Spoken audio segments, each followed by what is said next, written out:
Bueno, hasta aquí yo creo que no hay preguntas, ¿no? ¿O alguien tiene alguna?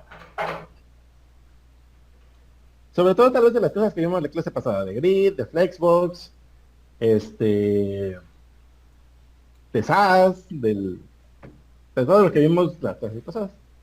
Lo de las promesas, igual, muy importante, pero no se preocupen, de que lo van a ocupar todos los días, lo van a ocupar todos los días. Y para la clase 8 pues ya lo tienen que tener súper listo porque lo habremos ocupado un montón de veces más.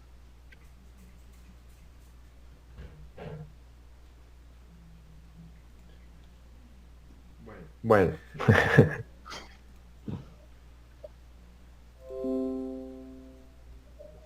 Ah, otra cosa que quería decirle antes que me vaya a andar. Es cierto, este fin de semana, aunque si no me equivoco nada más desde el día de hoy, que están disponibles las clases de práctica. Entonces, si no las han visto, les recomiendo encarecidamente que las vean.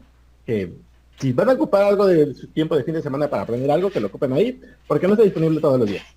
Ahora, si a ustedes no les interesa eso, o ya lo vieron, o lo que sea, la siguiente mejor cosa, justamente para aprender JavaScript, pero bien de fondo y bien hecho, es una clase que hicieron los de la Universidad de Yale.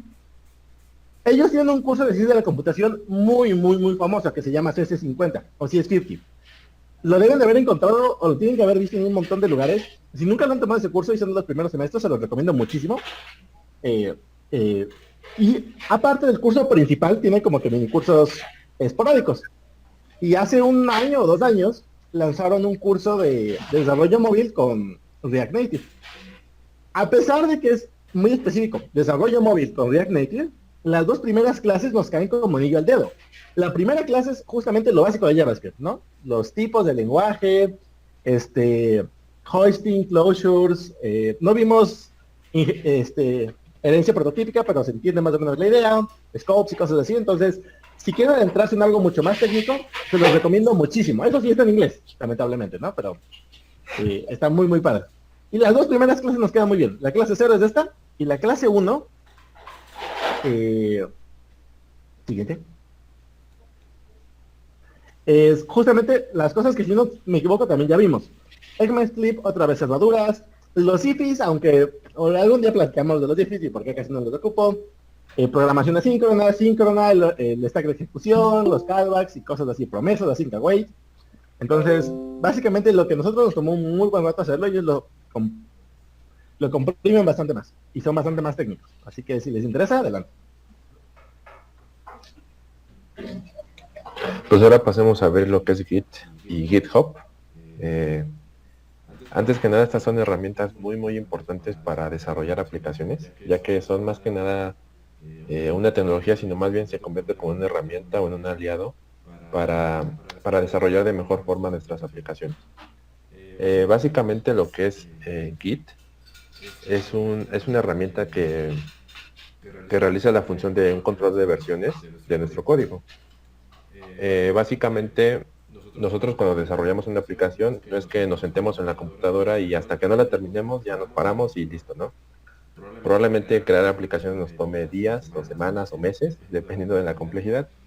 Entonces nosotros tenemos que ir poco a poco avanzando, creando pequeñas partes hasta terminar, ¿no? Entonces, cuando nosotros terminamos alguna pequeña parte, podemos decir, bueno, hasta aquí yo ya hice tal cosa.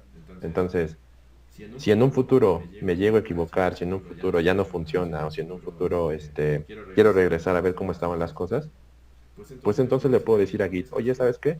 Guárdame hasta aquí, tómame una foto básicamente de mi código actual y y guárdala, ¿no? Entonces yo, si en un futuro la necesito, tú me vas a dejar las cosas tal y como yo las dejé, ¿no? Git, fue creado por Linus Torvalds, no sé si lo conozcan, es el desarrollador principal del kernel de Linux y pues también creó Git, ¿no? Como les decía, básicamente hacer un commit en Git es como tomar una foto de tu código y guardarla en el tiempo. Por ejemplo, supongamos que nosotros estamos desarrollando nuestra aplicación de tareas y nuestro primer pequeña cosa que hicimos fue implementar el HTML. Pues entonces puedo decir yo, bueno, hasta aquí yo hice el HTML y sé que funciona y demás. Entonces, guardo esa versión de mi código, continúo con el CSS o con el JavaScript, y posteriormente si veo que ya no funciona, si veo que me equivoco o si quiero regresar simplemente, pues le digo, oye Linux, oye Git, regrésame a donde estaba aquí y otra vez empiezo desde cero, ¿no? Bueno, empiezo desde donde yo quería, ¿no? No nada más es eso, también las ventajas que tiene Git justamente es, como les decía, el seguimiento de tu proyecto. Ir paso a paso y ir guardando los cambios para que si en un punto te atoras puedas regresar, ¿sí? Es rápido, significa que básicamente hacer estos cambios o guardar nuestras versiones de nuestro código es muy rápido, son simplemente 1 o 2 comandos y automáticamente se guardan, ¿no? Más aparte, pues subirlo a la nube, que ahorita vamos a ver cómo hacerlo, ¿no? También podemos compartir nuestro código de forma segura. Nosotros simplemente le enviamos nuestro link de nuestro código a las personas que queramos y ellos van a poder verlo y sin problemas, sin modificarlo ni nada, ¿no? Ya no tenemos que subirlo que a Google Drive y luego compartir el link o cosas por el estilo. También una ventaja muy enorme de Git es que podemos colaborar con otras personas sin ningún problema. Es decir, yo estoy desarrollando mi proyecto y si yo invito, por ejemplo, a Oscar o a alguien más a desarrollar en mi proyecto, ellos no van a editar lo que ellos quieran directamente en mi código, sino van a crear una copia, van a editar sus cosas y van a hacer una petición a mi código y yo tengo que decirle, ok, sí te acepto esto, pero esto no te lo acepto. O esto sí me quedo con esta parte, pero con esta no. Entonces así ya hay un completo control sobre las versiones de nuestro código y sobre qué persona hace qué cosa. Ajá, y así, por ejemplo, un ejemplo que les quería enseñar justamente es cuando creamos un documento de Word, ¿no? Donde todos tenemos que trabajar para hacer un proyecto y compartes el link y ya todos le estamos ahí metiendo mano y teóricamente funciona, ¿no? Pues Git básicamente hace lo mismo, pero al creador es al que le pide los permisos. O sea, no todos pueden meter la mano así como tal, sino simplemente crean su copia del documento, editan ahí lo que tienen que hacer y después lo integran al proyecto original, ¿no? Aquí hay un ejemplito justamente de lo que les estoy diciendo. Supongamos, empezamos con la parte de hasta abajo donde dice Add Routers, añadir rutas para la navegación. Pues básicamente supongamos que nosotros queramos esa parte de nuestra aplicación. Entonces ahí nosotros hacemos un commit. ¿Qué es un commit? Ya habíamos visto, es tomarle una foto a nuestro código. Entonces digamos que ya está ahí guardado y continúo desarrollando. Por ejemplo, ahora desarrollé la vista de la navegación de mi página. Entonces, supongamos que yo ya hice esa pequeña parte, entonces hago otro commit y así me sigo secuencialmente, ¿no? Entonces, si en un punto me llego a atorar, pues simplemente regreso a una versión anterior y vuelvo a empezar a hacer esa pequeña parte donde no me salió, donde dejó de funcionar algo. Y esto sería a muy grandes rasgos cómo se haría el desarrollo en equipo. Supongamos que comenzamos aquí con la línea roja, la línea de puntos rojos, que es de Daniel. Entonces, el primer punto de izquierda a derecha es, digamos, el inicio de nuestro proyecto. Entonces, ahí la señorita Jessica y Nathan hacen una copia del código para editar lo que ellos quieran. O sea, a ti te tocó hacer la portada y a Nathan le tocó hacer la conclusión. Entonces separan el proyecto o hacen una copia más bien y ya cuando estén listos lo vuelven a integrar a la misma línea. Si se dan cuenta, la bolita verde, que es en lo que está trabajando Jessica, lo integra de repente otra vez a la línea roja. Entonces, eso de integrarlo es básicamente hacerle una petición a Daniel y decirle, oye, ya terminé mi parte, chécala cómo está, ¿la aceptas o no? Pues ya Daniel te va a decir, no, pues sabes que sí o no, le hace falta que le agregues esto y demás. Entonces, poco a poco todos van contribuyendo a lo que es el proyecto, pero Daniel es el que tiene el control, ¿no? Todos envían sus peticiones y Daniel es el que dice si sí o si no y demás, ¿no? Bueno, pues actualmente desarrollar así es muy fácil, pero pues imagínense las empresas grandes como lo son Facebook o Microsoft, que desarrollan pues aplicaciones enormes, pues tu árbol de tu árbol del proyecto termina siendo una cosa enorme, ¿no? Se los puedo asegurar, no es meme, sí se ve así. Sí, básicamente termina siendo así, ¿no? Cada línea de texto que ven aquí es un commit, una foto del código. Entonces imagínense todos los procesos, todos los pasos que tienen que llevar este proyecto para que se vea de esta forma, ¿no? Y cada línea, cada color es una persona distinta o un grupo de personas distintas que están contribuyendo al proyecto. Bien, pues entonces, para dejarlo claro, Git es algo completamente distinto de GitHub y GitLab. Git es lo que vimos ahorita, un control de versiones que nos permite, pues sí, mejorando el flujo de nuestro trabajo en nuestro proyecto. Entonces, ahora para poderlo compartir a las demás personas o poderlo alojar en un lugar seguro, utilizamos plataformas como Git o GitLab. La más famosa pues es GitHub. Y después le sigue GitLab. Básicamente son exactamente lo mismo. Tú puedes subir tu proyecto a internet y desde ahí ir almacenando justamente las fotos que vas tomando, digámoslo así, los commits. Entonces tú terminas de hacer un commit y lo puedes subir a internet y ya pues si tu computadora se estropea lo que sea, pues ya está en la nube. Y entonces, y exactamente con el mismo historial de commits o de fotografías que ya tu código que le has hecho. Bueno, antes de continuar con esto, ¿alguien tiene preguntas sobre lo que acabo de decir? Git.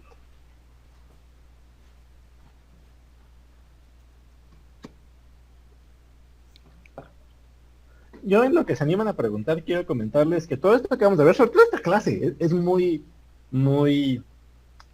Me va a dar muchos argumentos de lo que les voy a contar. En la computación hay muchas formas de hacer exactamente lo mismo. Muchas formas de hacer exactamente lo mismo. Por ejemplo, tú tienes tu código usando Git y lo quieres subir a internet. Lo quieres compartir con otras personas. Puedes ocupar GitHub o puedes ocupar GitLab y quitando cosas de privacidad, quién es el dueño de qué compañía y demás. Para el usuario funcionan básicamente igual. O incluso nos podemos ir un poquito más para atrás. Tú quieres mantener eso, un control de versiones. Quieres guardar tu código y tener los commits y demás.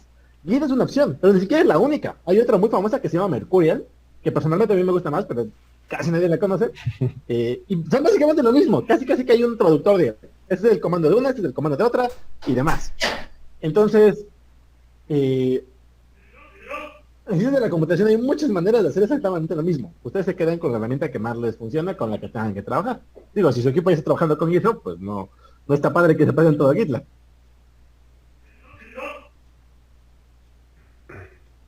Sí, básicamente para desarrollar proyectos personales tú tienes la posibilidad de elegir qué plataforma escoger.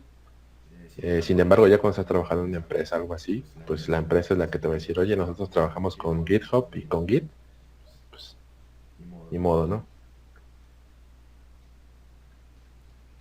Bueno, si no hay y preguntas... como recomendación para toda la gente, a pesar de que no trabajen en equipo, por ejemplo, tengan un proyecto que quieran hacer, a pesar de que lo hagan solamente ustedes, les recomiendo encarecidamente que lo suban a GitHub o que utilicen Git de alguna manera. Simplemente para que se vayan acostumbrando y porque tarde que temprano sus beneficios les van a ir cayendo en cuenta. Cuando quieran decir, ay, ¿sabes qué? Las últimas 3 horas que estoy viviendo aquí no me gustaron para nada, quiero retroceder. O quiero ver cómo se veían, no sé, metes a Git todos tus archivos de tus tareas. Y quieres ver cómo se veían tus carpetas hace una semana, o el semestre pasado, o cosas así. Está muy padre tener ese control. Así que, para que se vayan acostumbrando, se los recomiendo que a pesar de que sean proyectos en los que ustedes trabajen solos, los suban a GitHub. Hay formas de ponerlos privados y que nadie los pueda ver, así que no se preocupen por eso. Pero sí les recomiendo mucho que lo hagan, para que practiquen. Esa es una excelente pregunta. ¿Y cómo sé cada cuánto debo guardar un commit? Pues básicamente lo decides tú. Cuando sientas que hiciste algo importante o algo que dices, esto de aquí es muy importante y no lo quiero mover, no lo quiero tener lo toque, entonces ahí es donde tienes que hacer un commit. Pues, o sea, tampoco vas a hacer commits cada 2 líneas de código que haces, sino cuando hagas una cosa en concreto, ¿no? Que una navegación, que una pequeña función, una funcionalidad de tu aplicación, pues ahí es lo correcto para hacer un commit. Pero básicamente es arbitrario, es cada que tú quieras. Aunque parezcan muy ciencias exactas de esta parte, muchas de las cosas que mueves lo que se te antoja a ti, lo que tú sientas que es correcto. Pero sí, idealmente haces un commit cada que cambies algo. Tú defines qué significa cambiar algo, ¿no? Puede ser que hacer algo sea añadir un documento, agregar una tarea, agregar un capítulo, agregar un párrafo, modificar cierta cosa, pero intenta que sea atómico. Eso está padre, intenta que sea atómico. Es decir, que si tú estás en algún, imaginemos tu historial de cómic, ¿no? Como si fuera una lista de momentos en el tiempo. Si tú estás en algún punto del tiempo, tu aplicación debería más o menos funcionar. Y cuando estés en la siguiente, tu aplicación debería seguir funcionando. Lo que no está padre es que, por ejemplo, un commit sea, borre todo, y otro commit sea, ahora lo volví a poner bonito. Porque entonces, en el commit en medio, las cosas no funcionan porque simplemente borraste todo. Entonces, intenta hacer como que cosas atómicas. Que sea, refactorice todo, de tal manera de que de aquí para acá, ambas versiones me puedo meter y en ambas sigue funcionando.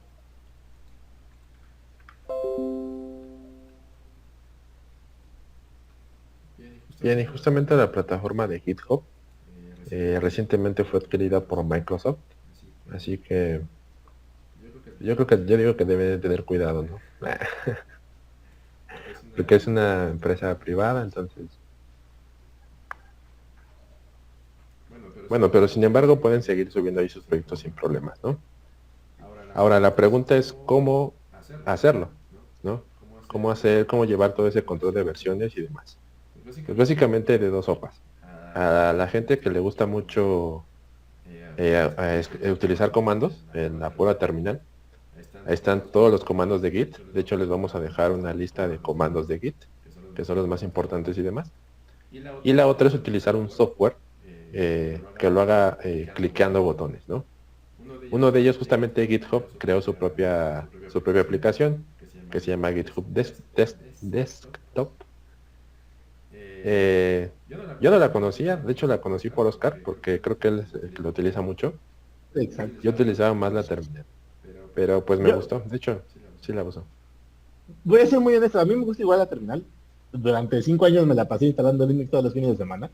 Pero en cuanto a Git, son comandos para mí muy arbitrarios, siempre se me hacen bolas, siempre no puedo visualizar como que cómo va mi proyecto, en qué rama estoy y cosas así. Entonces, para mí también problemas. Yo siempre, para mis necesidades propias y las veces en las que he trabajado, con GitHub Desktop tienes de todo. No tienes que aprenderte ningún comando, simplemente vas clicando botoncitos y todo es súper sencillo, hay paz y amor dentro del mundo. En mi vida nunca he tenido, bueno, o sea, sí lo he hecho, pero no por necesidad, sino por gusto. Nunca he tenido que ocupar un comando de Git. Todo se puede hacer perfectamente desde la aplicación. Como dice Manuel, también hay varias aplicaciones que hacen lo mismo, y una de las más famosas es GitKraken. Es una alternativa a GitHub Desktop. Entonces, tienen muchísimas oportunidades o posibilidades de hacer las cosas, ¿no? Y para los que son amantes de la terminal, pues aquí les dejo justamente una lista de comandos que justamente hizo los desarrolladores de GitHub. Básicamente está en su página oficial. Entonces, pues ahí está, ¿no? ¿Preguntas? ¿Crees que puedas recargar la presentación? Porque justamente había agregado justamente algo ahí. A ver. Ay, pregunta Diana muy buena. ¿GitHub Desktop existe para Linux? Según yo no, hasta donde sabía sigue en beta. Creo que queriéndole la puedes recompilar y puedes hacer que GitHub Desktop funcione en Linux, pero no creo. Pero lo que sí seguro es que GitKraken funciona. Entonces, son básicamente la misma cosa.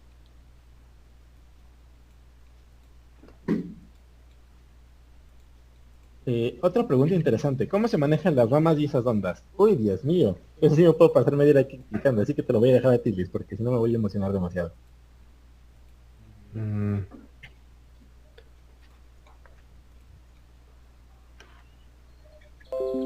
bueno, si vamos a ver justamente lo que vimos aquí.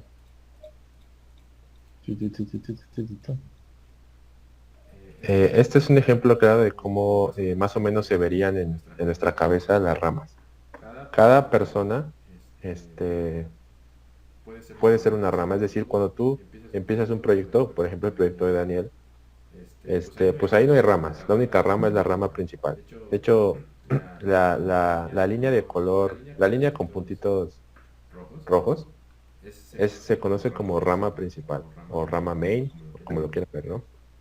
Entonces de ahí surgen dos ramas, la rama de Jessica y la rama de Nathan, o Nathan. Y después de la rama de Nathan sale otra rama que es la rama de Sam. Y de Sam sale otra rama que es la rama de John. Entonces básicamente las ramas son copias, o sí, más que nada copias de tu código en un preciso momento. Cada persona no nada más puede tener una rama, puede tener varias. Eso ya es un poco más complejo. A ustedes les recomendaría que si quieren aprender bien esto, hagan una rama principal, una rama main y una rama de desarrollo. ¿Esto qué significa? Que tú vas a estar siempre subiendo tus fotos de tu código o tus commits en la rama de desarrollo, y ya cuando sientas que puedes presentar algo a un usuario tal vez imaginario, porque es un proyecto para ti, puedas juntar las dos ramas y subir tu código de desarrollo a tu código main, a tu código de producción. Y básicamente así es como aprendes Git, creando tus propios proyectos y irlos guardando poco a poco. Igual entraría mucho en esto porque son bastantes comandos los que se hacen aquí, desde separar el código, bueno, compartir el código y volverlo a juntar. Así que pues eso lo vamos a ver creo que más adelante. Sí, con ejemplos se entiende todo muy bien. Y la gran ventaja de este curso es que a pesar de que empezamos despacito, poco a poco como que le vamos aumentando más cosas. Y por ejemplo, imagínense que ustedes nunca han ocupado Git, o que no lo han ocupado de manera regular. Ahorita de aquí en adelante lo más probable es que espero que todos los proyectos que hagamos, por ejemplo, todos los programitas que hagamos durante clases, los subamos a Git. Y vamos a compartir las pantallas de, mira, vamos, así sea un commit, así lo subimos. Ahorita alguien nos spoiló de GitHub Pages, entonces ahorita lo vamos a hacer así. Pues nos cambiamos de rama y demás. Entonces, con la experiencia es como se van a ir dando cuenta de estos conceptos y de cuándo son útiles. Y hablando justamente de eso, una de las ventajotas de las que tenemos la gente que desarrollamos en web con GitHub y con GitLab también, es que, aparte de servirnos para subir nuestro código, GitHub tiene una característica de poder generar automáticamente páginas estáticas. Esto es importante, estáticas. Páginas que tengan HTML, CSS y JavaScript. Pero a pesar de que es una medio limitante que no tengas un servidor, simplemente es un servidor que te le agrega HTML, CSS y JavaScript, la verdad es que puede hacer un montón de cosas muy interesantes. Hay gente que puede armar blogs enteros y, o sea, toda una arquitectura bien enorme y todo se hace automáticamente y lo sube totalmente gratis de internet con GitHub. Por ejemplo, mi propia página está subida dentro de GitHub y muchísimos de mis proyectos personales los ocupo GitHub tanto para guardar el código como servidor principal para enviar el código a mis usuarios. Es completamente gratis, entonces lo vamos a ocupar un montón de proyectos que hagamos aquí, que acabamos viendo GitHub Pages. A ver si incluso nos da tiempo, podemos subir uno el día de hoy para que vean cómo es el proceso y cómo se va viendo la cosa. Sí, para los que no sepan, justamente subir un proyecto a internet, ya cuando lo terminas, cuesta dinero. Cuesta dinero subirlo a un servidor. Subirlo a un servidor y más aparte comprar todavía la dirección o el dominio donde la gente va a poder acceder, ¿no? Entonces GitHub ya nos da una solución, que todo es gratis, ¿no? Con GitHub Pages. Aunque también hay otras alternativas. Hay una que se conoce como Netlify y la de Vercel. Y esas básicamente son las que más ocupo yo. Porque, bueno, depende de cada quien, ¿no? Pero al final de cuentas hacen lo... Aunque Vercel y Netlify son bastante más poderosas que GitHub Pages. Puede hacer bastante más cosas con esas dos que lo que puede hacer con GitHub Pages. Pero tiempo al tiempo.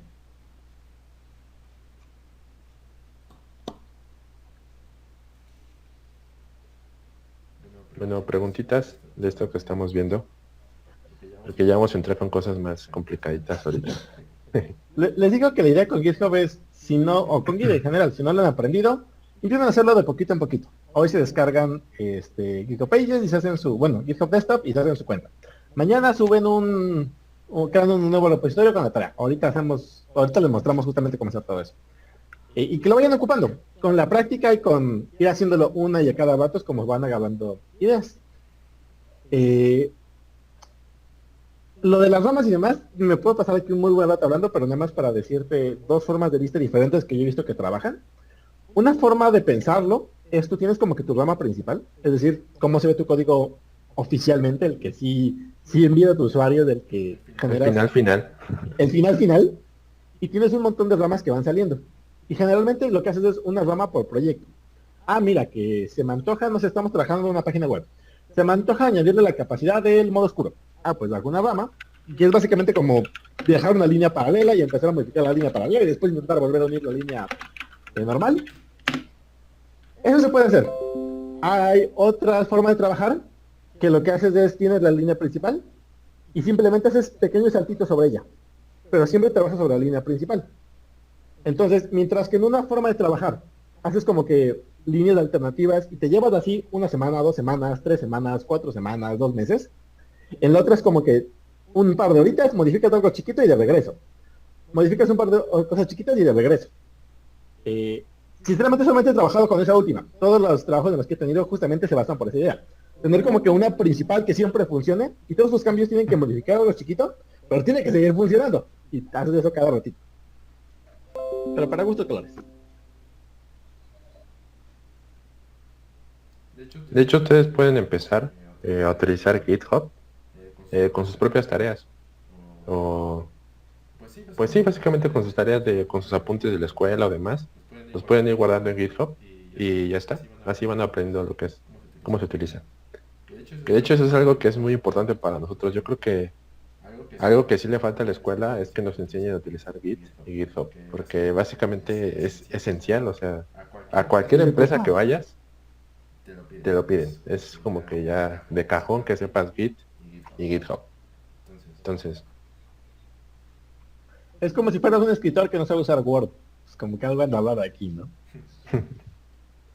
Una pregunta de José que quería contarle, que sea más o menos una idea general, es ¿cuánto cuesta subir ese tipo de cosas? ¿Cuánto cuesta un dominio? ¿Cuánto cuesta un servidor? ¿Cuánto cuesta ese tipo de cosas? Para darnos una idea. ¿Tú te sabes de algunos números, Luis? pues básicamente depende de dónde lo contrates. Hay muchísimas páginas que te hostean y hasta te dicen que te regalan el dominio. Por lo regular siempre el primer año es barato.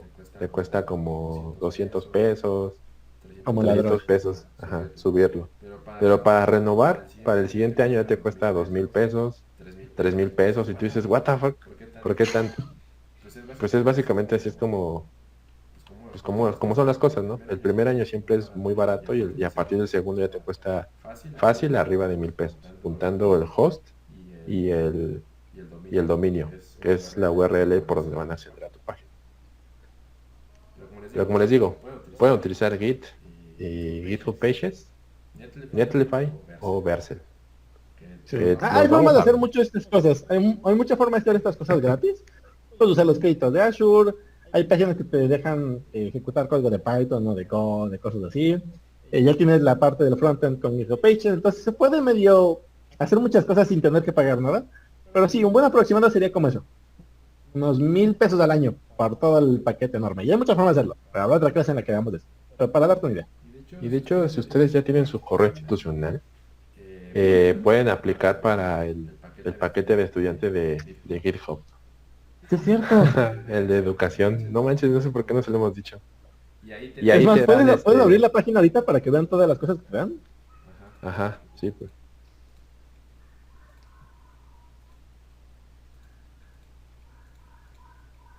Yo estoy compartiendo, ¿verdad? Ya, sí.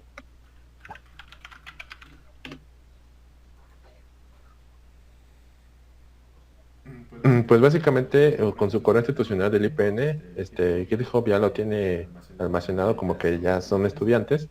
Entonces justamente les dan esto, les dan su Student Developer Pack, que incluye un montón, pero un montón de cosas. Y entre ellas podemos ver aquí, mira, Cosas esta es una gratis de empresa, Canva. casi todo es gratis. De hecho, todo es gratis. Por ejemplo, aquí te regalan un dominio gratis durante un año y con todo y certificado, ¿no?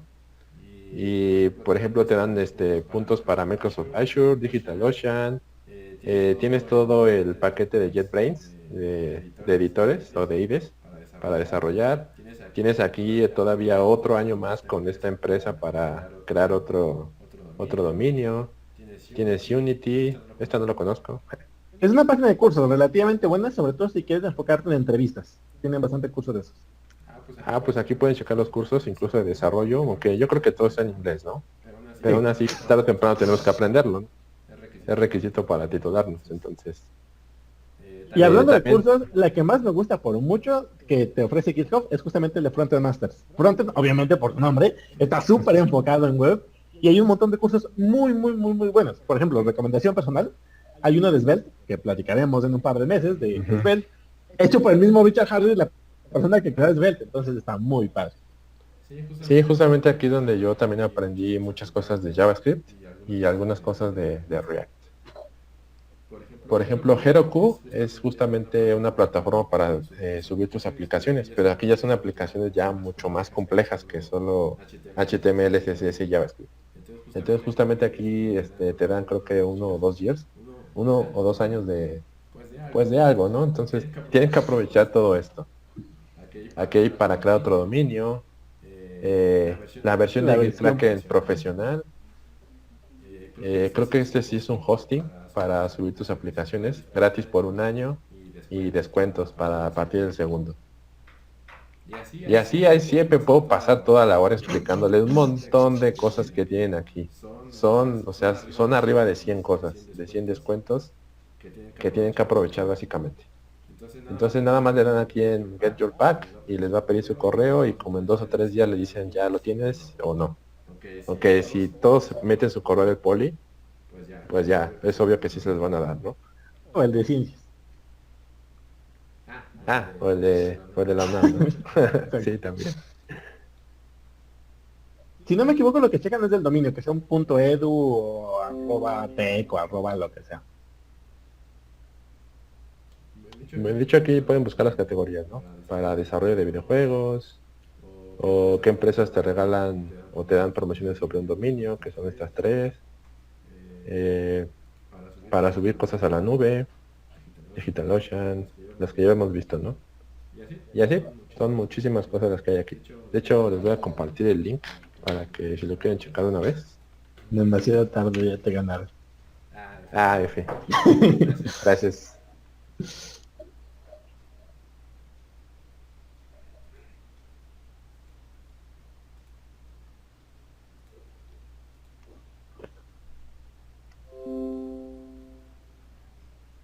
Entonces, ahora sí, unos últimos segundos de preguntas, de algo de lo que hemos visto justamente. Digo, de Git, lo importante es que lo aprendan. Si se sienten completamente perdidos, pues hay un montón de tutoriales en internet, pero poco a poco le vamos a ir ocupando esta clase. Lo que vayamos necesitando. No todo, pero lo que vayamos ocupando.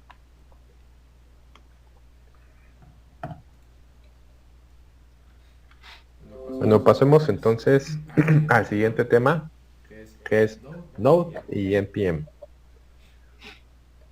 Bien, pues para empezar, ¿qué es Node?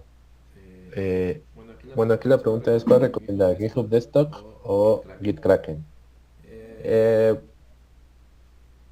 es de gustos, de gustos. Sí, Puedes probar los dos, el que más te guste. así como opinión personal, Git Kraken se me hacía como una aplicación muy de gamers, de Nvidia, todo oscuro y con botoncitos LEDs para todo. Me gusta Sí, GitHub Desktop.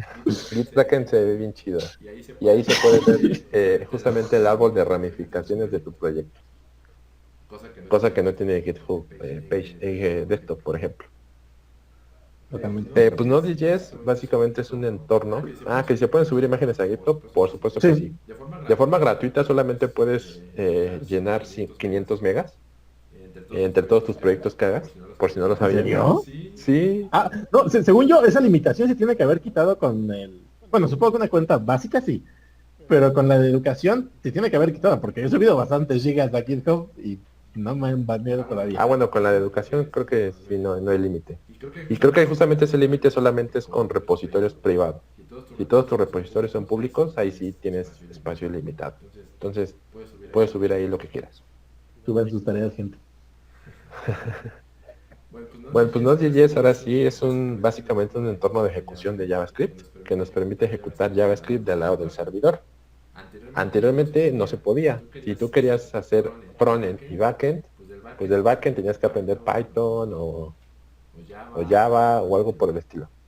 Entonces, con Node.js ya nos permite ejecutar JavaScript del lado del servidor. Utiliza el motor V8 de Chrome, que básicamente es un intérprete o como si básicamente es como un compilador, aunque la forma correcta de decirlo es un intérprete que que lo tienen los navegadores de Google Chrome y actualmente ya lo tiene Microsoft Edge para justamente entender JavaScript.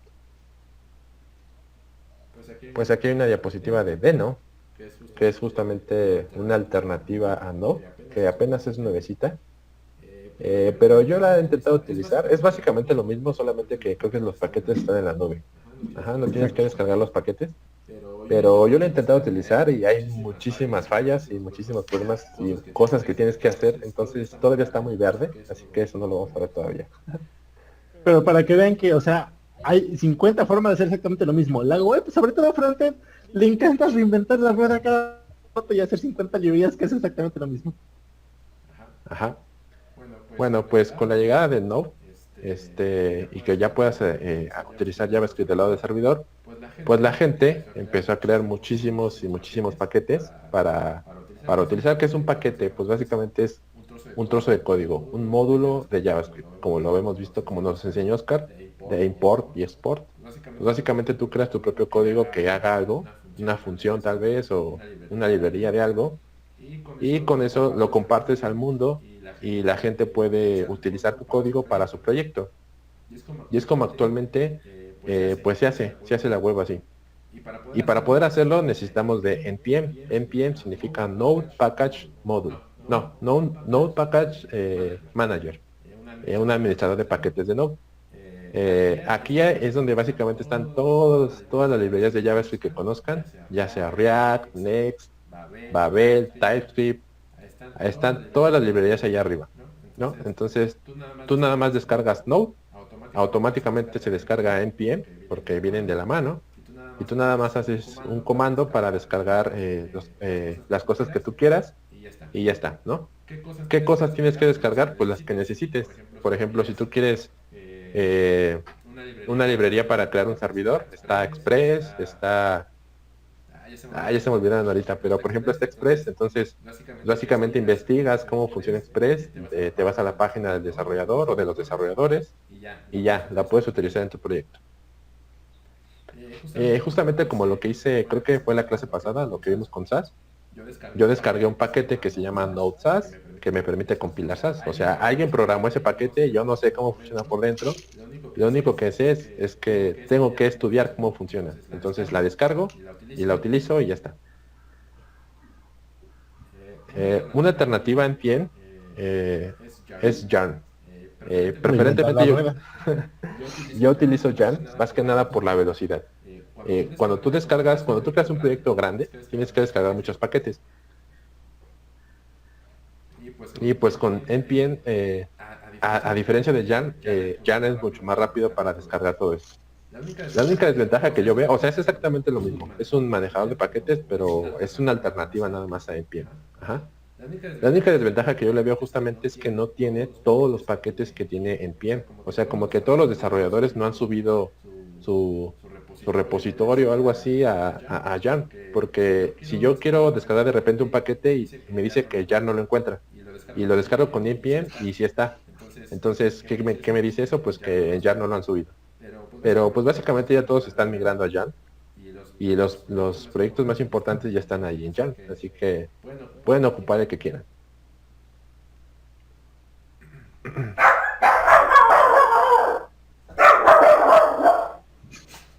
Bueno, pues al igual, aquí también están las mismas librerías como React, Babel, TypeScript. Pues ya vamos a pasar a las preguntitas, que veo que hay muchas. Sí, de hecho sí hay varias. Y justamente voy a empezar con la de Diana para recapitular, al menos desde mi punto de vista. Como decía Luis, de manera formal, Node es un programa que básicamente te encapsula de 8 y te lo trae y bla, bla, bla, bla. A efectos prácticos, yo lo veo como es un programa que tú le pasas un archivo de JavaScript y lo ejecuta. Y sé que parece muy estúpido, pero es que pónganse a pensar en esto. Antes no podíamos hacer esto. JavaScript se ejecutaba en el navegador, en una página, en HTML y solamente en esa página. No podías ocupar JavaScript como cualquier otro lenguaje de programación como C++ o C, que realmente podías tener tu archivito y lo ejecutabas de la terminal. No podías hacer eso. No es justamente eso. Es un programa que se encarga de tomar un archivo de JavaScript y lo ejecuta. Y gracias a tener esa funcionalidad, generalmente queremos hacer eso en el servidor. Generalmente ocupamos Node para ejecutar programas de JavaScript que se ejecutan del lado de un servidor y que JavaScript se encarga de manejar las peticiones y ese tipo de cosas. Entonces, es muy sencillo básicamente lo que haces. Un programita que recibe JavaScript y lo ejecuta. Y como decía, no es el único. Hay últimamente uno que se llama Deno, que como decía Luis, está muy verde, hay sigue en beta y tiene varios bugs, pero hace básicamente lo mismo. Toma un archivo, en este caso de JavaScript o de TypeScript, y lo ejecuta. Y ya, puedes abrir un archivo ahí o generar un directorio o hacer lo que tú puedes hacer con cualquier otro lenguaje de programación que seguramente no ocupado. Y debido a eso le da una capacidad a JavaScript muy grande de poder ejecutarse en muchos lados. Ya lo podemos ejecutar en la web y directamente en la web no se lo podemos ejecutar en una computadora o en un teléfono o demás cosas. Y con Node ahora lo podemos ejecutar en una computadora hecha y derecha o en un servidor y demás. Y lo pueden ocupar para muchas cosas. Por ejemplo, lo que habíamos visto en la clase pasada, alguien se implementó un programita que toma un archivo de SAS y te regresa un archivo de CSS. Y lo hicieron en JavaScript. Y para ejecutarlo, pues justamente hay que ocupar Node para que lo pueda correr. Incluso yo he hecho incluso un paquete para los que conozcan la plataforma de Codeforces. Quien no la conozca, básicamente es una plataforma para subir. Es acerca de la programación competitiva. Tú subes tu código y hay un juez que lo prueba con varias entradas y si está correcto, pues ya te dice que está chido, ¿no? Si no, tienes que seguir ahí luchando para que salga, ¿no? Pues básicamente mi paquete lo que hace es poder descargar todas tus soluciones correctas. Simplemente nada más le das tu username y automáticamente te descarga todas tus soluciones correctas de esa plataforma. Y todo está hecho en JavaScript y mi paquete está ahí en NPM. No lo he subido a Yarn, está en NPM nada más. Ya por si ocupan, ¿no? Otra pregunta. ¿Cómo sé qué librerías tiene NPM y si hay una lista o por qué lo puedo buscar, etcétera? Pues sí, básicamente si entras a la página de NPM, pues lo primero que vas a ver es un buscador para que busques la librería que quieras. Pero pues obviamente hay millones de librerías, entonces básicamente tienes que investigar por otros lados la que quieras utilizar. Básicamente, por ejemplo, en este curso vamos a ver React. React es una librería de JavaScript que está en NPM. Entonces, tú ya sabes que existe React en NPM. Entonces, simplemente te lo traes y lo utilizas. Ajá. O sea, no es que te pongas allá a buscar cuál paquete te interesa y cuál no. Pues básicamente, nunca vas a acabar, ¿no? Son infinitos los paquetes. Sí. Y aquí voy a hacer mi mini de 2 minutos porque creo que vamos muy bien en tiempo. El frontend es un desastre en muchos sentidos. Tiene unas cosas buenas que, por ejemplo, NPM es, yo creo que uno de los repositorios donde hay código más variado del planeta. Puedes encontrar código de cualquier cosa. Si quieres algo de teoría de números, seguramente lo puedes encontrar. Si quieres una biblioteca para manejar, no sé, criptografía, lo puedes encontrar. Aunque el lenguaje no esté diseñado para eso, seguramente lo puedes encontrar. ¿Quieres una biblioteca para manejar interfaces? Pues ahí hay un montón. ¿Quieres una biblioteca para manejar básicamente compiladores? Ahí también hay. La cosa es que cualquiera puede subir su código, y eso está padre en ese sentido, pero también está padre porque tal vez, mira, encontré una librería muy padre para, no sé, manejar notificaciones, y lo subió una persona de la India hace 6 años y nunca le volvió a dar mantenimiento y pues ya no funciona, o de repente deja de funcionar y no lo puede arreglar porque la persona que lo creó pues ya se olvidó del proyecto, ya no existe. Entonces, es un desastre, y esto también es muy clásico de frontend, que ocupamos un montón de cosas que alguien hizo, no solamente las que hicimos nosotros. Por ejemplo, si queremos trabajar con zonas horarias es un desastre. Entonces lo más recomendable es ocupar código de alguien más. Y así, entonces, tal vez mi proyecto sencillito, pues ocupa código de React, y ocupa código de zonas horarias, y ocupa un código para manejar alertas, y un código para conectarme a Firebase. Y Firebase seguramente ocupa un montón de cosas más. Y la biblioteca de zonas horarias seguramente ocupa un montón de cosas más. Y así se hace como que un árbol enorme. Y la cosa es que, primero que nada hay que manejar toda esa información. Cuando tú quieres ejecutar tu proyecto, pues tienes que descargar todo ese código que seguramente acaba pesando un montón. Y cuando digo que pesa un montón, no es broma, pesa un montón. Hay veces en los que proyectos míos han pesado .3 o .5 gigas de puro código que alguien, o sea, da .5 gigas de puro código, es un desastre. Y después, es que cualquiera puede modificar su código. O sea, si tú creas un paquete, pues tú tienes control total de lo que va ahí dentro. Nada me impide a mí crear un paquete super padre de, no sé, manejo de alertas a celulares y un día borrar todo el código y poner ahí malware. Y cualquiera puede hacer eso. Y entonces toda la gente que lo ocupa, pues va a descargar su última versión que tiene malware y de repente va a ser un desastre por todos lados. Y tampoco creen que es algo que no pasa. A cada rato pasa. Sobre todo si, por ejemplo, ocupamos GitHub, se van a ir dando cuenta de algo de las clases, que de vez en cuando GitHub nos avisa. Oye, ¿sabes qué? Descubrimos una vulnerabilidad. No es tanto que la gente haga algo mal, malicia, sino muchas veces es que al desarrollador se le olvidó programar bien su cosa y de repente esto se puede hackear de esta manera. Y alguien se da cuenta. Entonces, pues, GitHub nos envió un mensaje a todos de, oye, estás ocupando esta librería y hay que actualizarla porque si no, alguien puede hacer esto y esto y esto y esto. Entonces, el frontend es un desastre. Y ese era mi rant, ya. Sí. Básicamente todos los paquetes están bajo la licencia MIT. La licencia MIT es pues una licencia que te dice que tú puedes ocupar ese código para lo que tú quieras, pero el desarrollador se deslinda de que si funciona o deja de funcionar en algún momento. Entonces básicamente todos los paquetes están bajo esa licencia, a menos que sea algo más importante como React o algo así. Pero de ahí en fuera todos están así que también tiene que tener cuidado con qué paquetes utilizan, ¿no? También se van a dar cuenta que en cada paquete que buscan les dice el número de descargas que tienen semanalmente. Y si ven que un paquete tiene millones de descargas semanales, pues significa que funciona, ¿no? Por ejemplo, estos tres, ahí en la flamita que ven, dice 46.3 millones, 584,000, etcétera. Entonces, son proyectos que de verdad funcionan.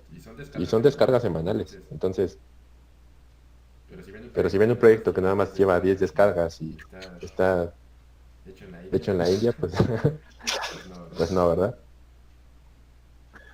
Hay muy buenas preguntas aquí. Por ejemplo, alguien pregunta, ¿los paquetes tienen que estar hechos en JavaScript a fuerza? ¿O las cosas que yo publique en NPM? ¿O puedo, qué dice? ¿O puedo indicarla? ¿Eso indica, por ejemplo, que Babel está hecho en JavaScript? Es una pregunta muy interesante. Por defecto, sí. O sea, originalmente tienen que ser cosas que puede ejecutar Node, el motor, el programita. Entonces tiene que ser algo de JavaScript. La cosa es que la gente encontró como que ciertos hacks alrededor de eso. Vamos a ver justamente al final de la clase uno de esos hacks, que es básicamente crear un lenguaje que compila JavaScript, y entonces tú desarrollas en el lenguaje y compilas la JavaScript. Alguien se le ocurrió otro hack más moderno que tiene que ver con WebAssembly, que alguna clase veremos de eso, que te permite casi que JavaScript ejecute código ensamblador y entonces puede grabar cualquier código de, no sé, de Rust o C++ o de Go y compilarlo a esa cosa que parece binario y JavaScript ejecute ese binario y entonces entonces es un desbarajuste. Así que en teoría sí. En teoría solamente son cosas que son hechas con JavaScript, pero en la práctica casi que puedes meterle cualquier lenguaje.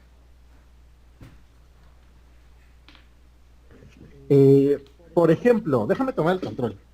Le voy a quitar el control rapidito a Luis. Por ejemplo, hay una cosa que está muy padre. Si nos da tiempo lo veremos en algún momento. Ya regresé. Que se llama ESBuild. ESBuild es una alternativa Webpack. No se preocupen que es de eso, lo veremos la próxima clase.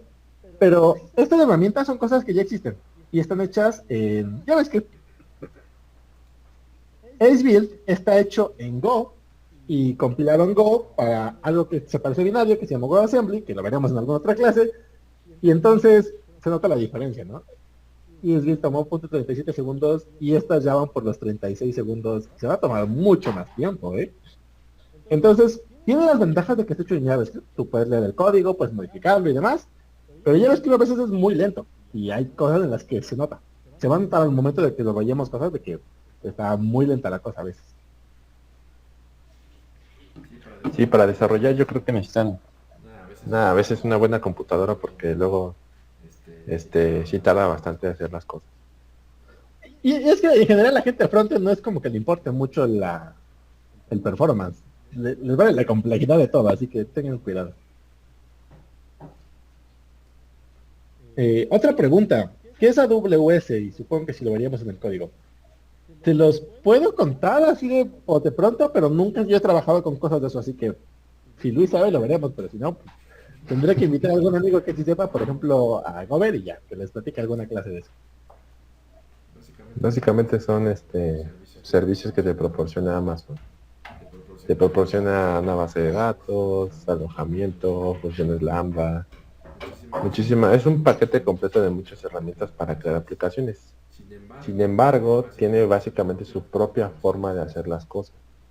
Por lo tanto, si quieres aprender a AWS, es un mundo completamente aparte y tienes que estudiar desde cero. Incluso tienen ahí un pequeño curso para que te certifiques, pero pues sí está complicado. O sea, estamos hablando de cosas mayores. Y son cosas de backend, o principalmente de backend, así que no nos preocupa tanto por ahorita. O sea, ahí casi Vamos a ver Webpack, sí, seguramente la próxima clase. Yo no sé Webpack.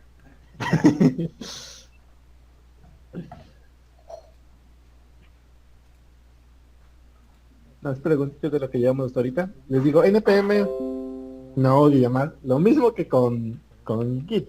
Lo vamos a ocupar de aquí para adelante. Si no, no voy a poder instalar React, ni voy a poder instalar Emotion, ni TypeScript, ni cosas así. Entonces lo voy a tener que ocupar, no se preocupen. Con ejemplos se entiende todo. Aunque yo creo que sí vale la pena hacer un proyectito ahorita con Node, hablar del packet.json y de todo ese tipo de cosas. ¿Qué opinas? Pues sí estaría chido.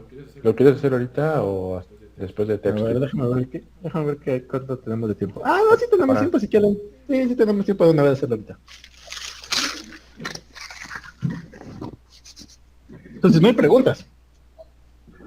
Si no, en lo que voy codificando van a salir las preguntas. A ver, te voy a volver a robar otra vez el control. Y te voy diciendo qué onda con las preguntas. Vale. Vamos a darle hide y vamos a esperar a que salga mi barrita de abajo para que pueda abrir cosas. Gracias. Vamos a minimizar esto y vamos a abrir aquí la terminal.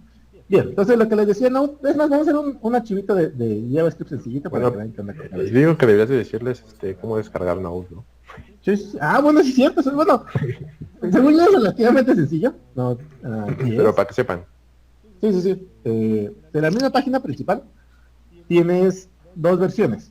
La versión LTS, lo mismo si alguien sabe Linux, los mismos conceptos. Tienes una versión de, ¿cómo lo dicen en español?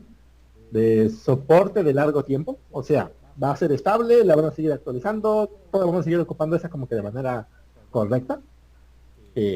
A veces creo que son por 3 años, aunque no me estoy súper seguro de eso. Y aparte tienen como que la versión actualizada, la última que va saliendo con las últimas modificaciones. Si quieren ir a la segura, descarguen la 14 y no se preocupen. Si no, yo generalmente ocupo la última versión y nunca he tenido muchos problemas.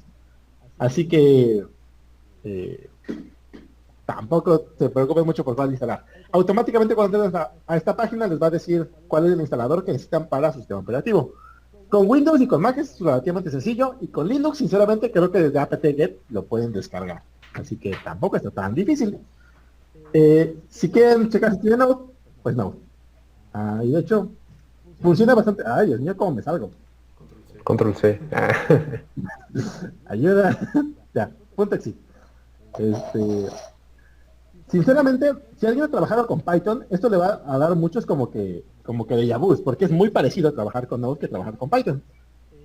Igual pueden checar qué versión están viendo, si le das W version tal vez. En este caso yo tengo la 15. Y igual que si ustedes escribieran Python, y pueden de repente decir, X es igual a 10 y print X, y tienen como que su terminal interactiva, y a ver si esta sí me deja salirme, gracias.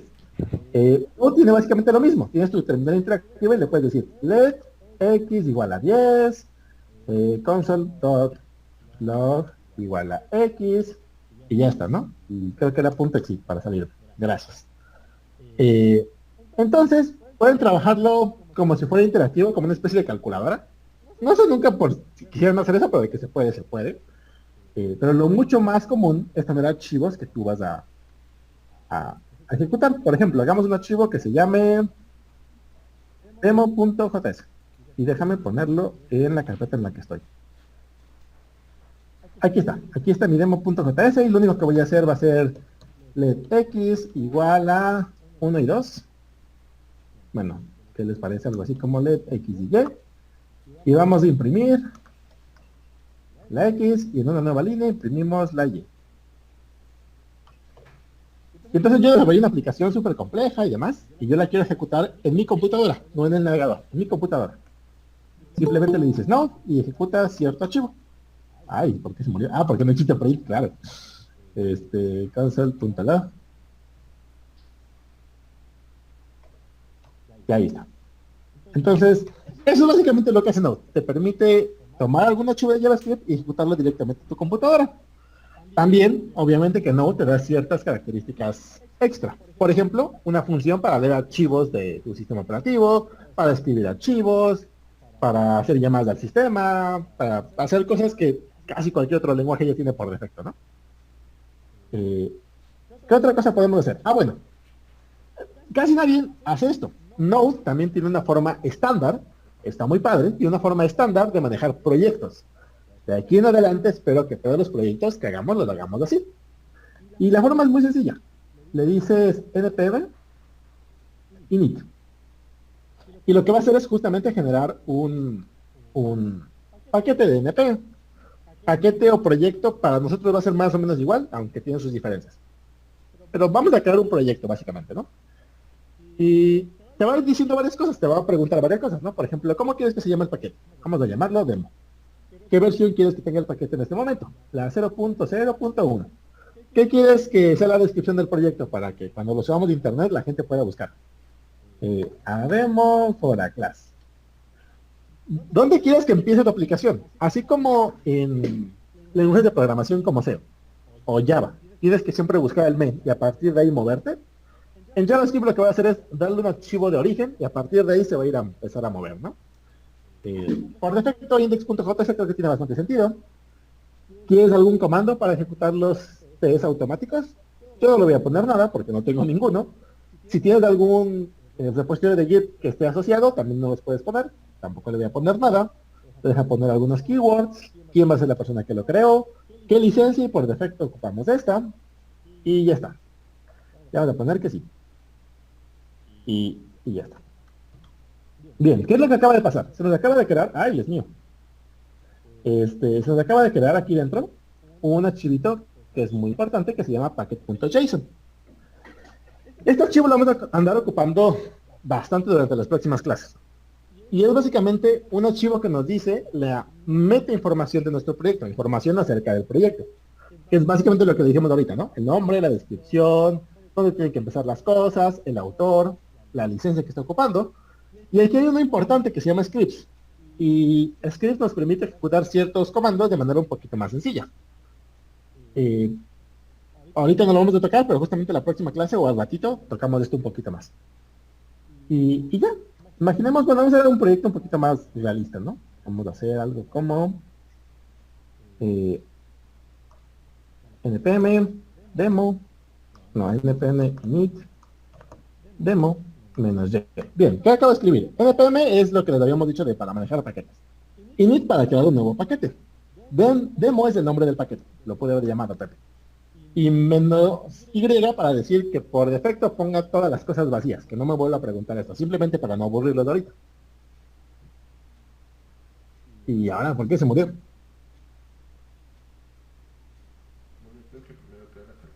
Producción, Luis, estás muteado. Ah, sí. Crea la carpeta primero y adentro haces el npm init.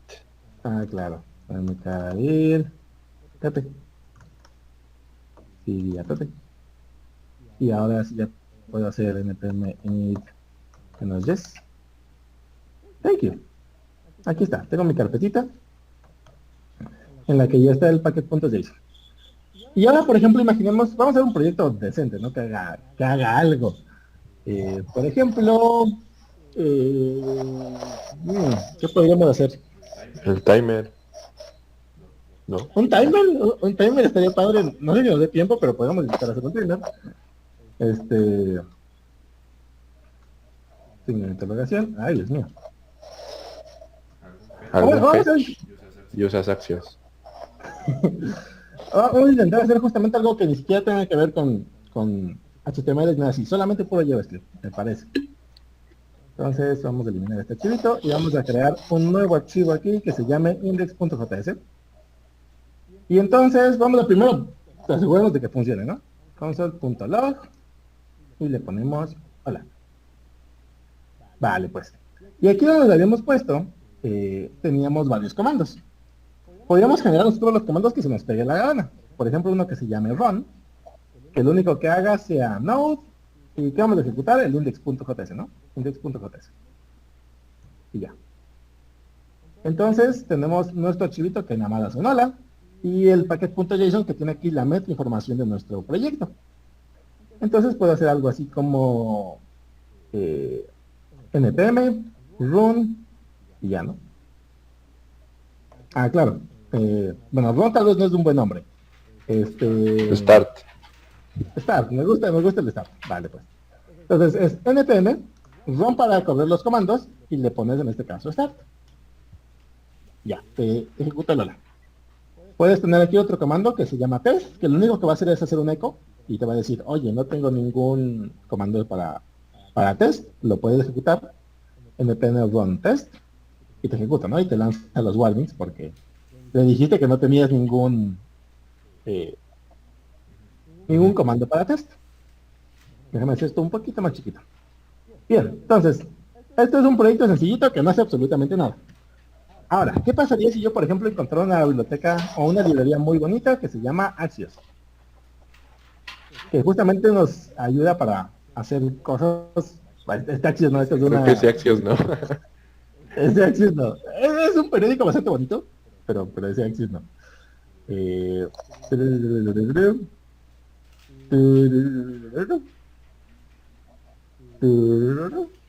Axios es justamente una librería para manejar cosas asíncronas, hacer fechas de manera más sencilla y Dale un poco de cosas zoom. varias.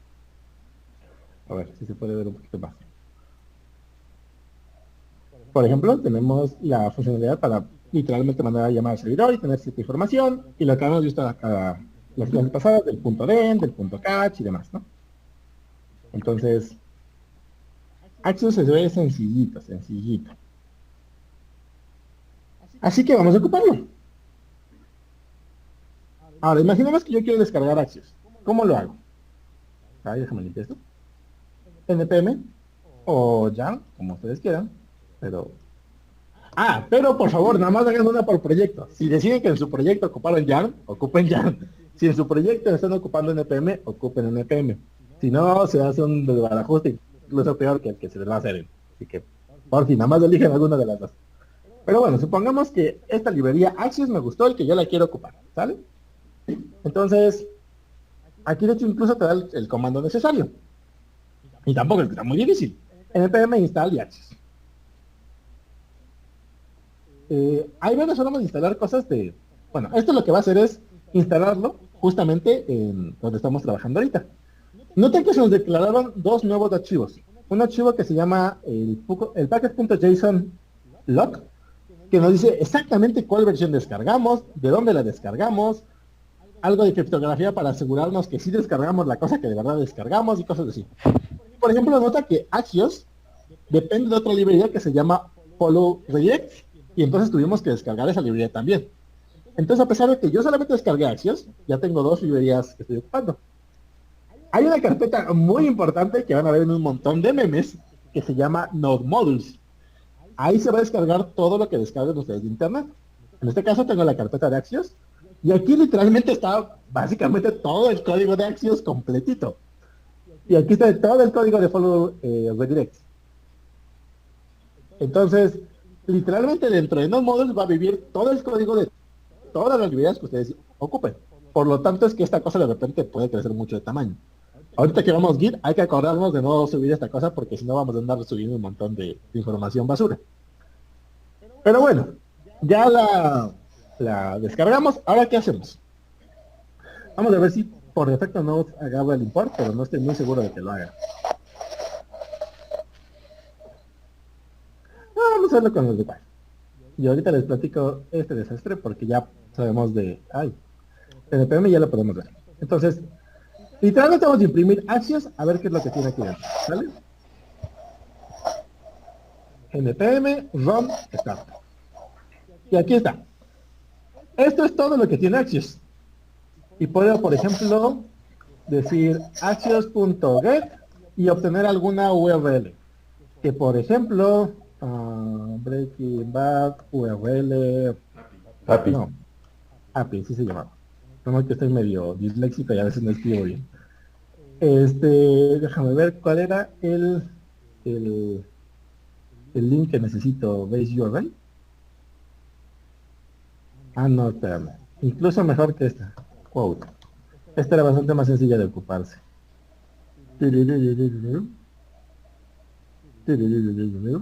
Ahí está. Perfecto. Literalmente, entonces supongo que es copias y pegas. Vamos a hacer esto un poquito más chiquito para que se vea. Y recuerden que esto trabaja con promesas. Lo pudimos haber visto en su documentación. Está ocupando el punto .den. Puedo ocupar promesas, lo puedo ocupar así que güey. Vamos a empezar primero con promesas, simplemente para ver qué llegamos, ¿no? Pues tenemos el punto .den y tenemos una respuesta, response con minúscula. Y lo que vamos a hacer va a ser ahorita simplemente un console.log de esa respuesta. Para los que no entiendan, lo que hace Axios es como una alternativa a Fetch. Recuerda que con Fetch nos trajimos la información de Rick and Morty. Pues Axios hace exactamente lo mismo, solo que de mejor forma. Hace una optimización nada más. Exacto. Y aquí, por ejemplo, pues ya vimos que tenemos una propiedad llamada data. Voy a quedarme ahora nada más con data. Y ya está. Es un arreglo que solamente tiene un solo elemento. Entonces puedo decir data en la posición 0. Y ya, tenemos un objeto que tiene dos propiedades, quote y author. Y cada que le vuelvo a ejecutar, supongo que la API me regresa una frase diferente. Entonces, varias cosas aquí que pasaron. Y quiero explicarles varias cosas importantes que tal vez no les expliqué, para hacer un repaso general. Lo que acabamos de hacer ahorita es un proyecto como se debería hacer en frontend. Todos los proyectos que vamos a hacer de aquí adelante van a ocupar esta forma de hacer. Vamos a declarar un paquete de npm y un paquete va a tener un archivo a fuerzas que se llama packet.json. Packet.json va a tener información acerca del proyecto, cómo se llama, qué versión tiene, desde dónde hay que empezar a correr el programa, qué licencia le quieres poner. Aquí ya vimos que se puso, por ejemplo, otra propiedad interesante que se llama dependencias. Y aquí le va a decir automáticamente todas las librerías que están ocupando. Yo no me tengo que preocupar por esto. Ahorita que justamente trabajemos un poquito más con Git, vamos a ver las ventajas de esto. Pero automáticamente npm me está avisando de cuáles son las librerías que yo estoy ocupando. Otra parte interesante de los paquetes es que tienen algo que se llaman scripts. Tú les das un nombre y ejecutan cierto comando. Puede haber un comando que se llame, por ejemplo, generar CSS. Y que justamente van a mandar a llamar a Node SAS y que hiciera un montón de cosas y que el WWatch y demás cosas, ¿no? Tú puedes escribir aquí los comandos que a ti se te antojen. Tú puedes ocupar los comandos que tú quieras. Ahorita vamos a ir viendo cuáles son los comandos generales que nosotros de manera normal ocupamos. Si tú quieres instalar algún paquete de npm, ya vimos que se ocupa ahí el npm install y tú le dices cuál es el paquete que quieres instalar. Obviamente que le puedes poner varios como que atributos a este comando. De los más importantes les voy a decir dos. El primero es, hay veces en los que lo que vas a instalar no es para el usuario final, o sea, el usuario final no va a ocupar Axios, sino es para ti como desarrollador. Un buen ejemplo es lo que vimos la clase pasada. La clase pasada ocupamos SAS, pero recuerda que la gente no va a ocupar SAS, simplemente tú como desarrollador lo vas a ocupar, pero la gente va a ocupar el CSS. Hay una forma simplemente conceptual de separar estos dos para decirle, esta librería solamente lo voy a ocupar yo para hacer cosas que yo quiero y no las van a ocupar mis usuarios finales. No va a ser código que mis usuarios finales van a ejecutar. Por ejemplo, instalemos SAS. Tenemos Node SAS para ver cómo se llama. Ahorita que estoy viendo ya murió ese proyecto. ¿Ya se murió? Ahí dice Ah, nuevo eso logo. también me encanta. Eso también me encanta. El frontend se mueren las cosas cada 6 meses, te genera un nuevo proyecto que es básicamente lo mismo, que alguien creó. Entonces, es muy versátil esto. A cada rato hay que mandar actualizando todo.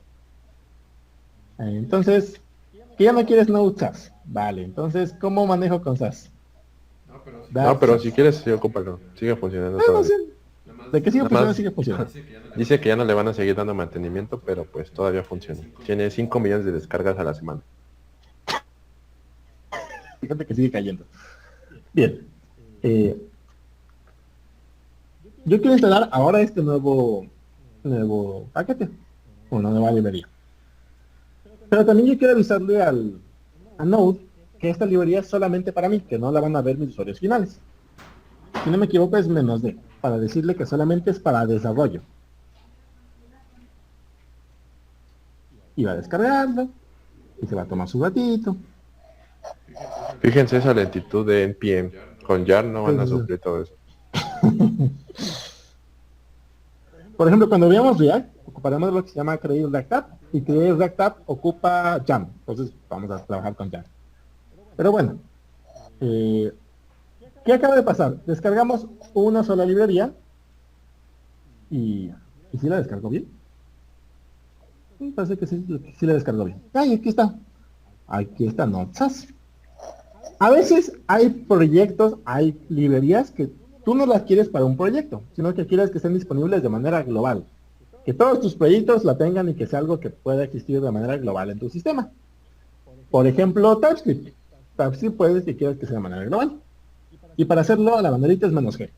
Simplemente para que se instale y lo puedas ejecutar desde cualquier parte de tu computadora, no solamente en esta carpeta. Esa es la diferencia entre las dos banderitas importantes. Hay muchísimas más, pero creo que con esas dos nos podemos quedar. Bien, entonces, así es como se descarga un paquete de npm. Esto es lo que tiene el packet.json.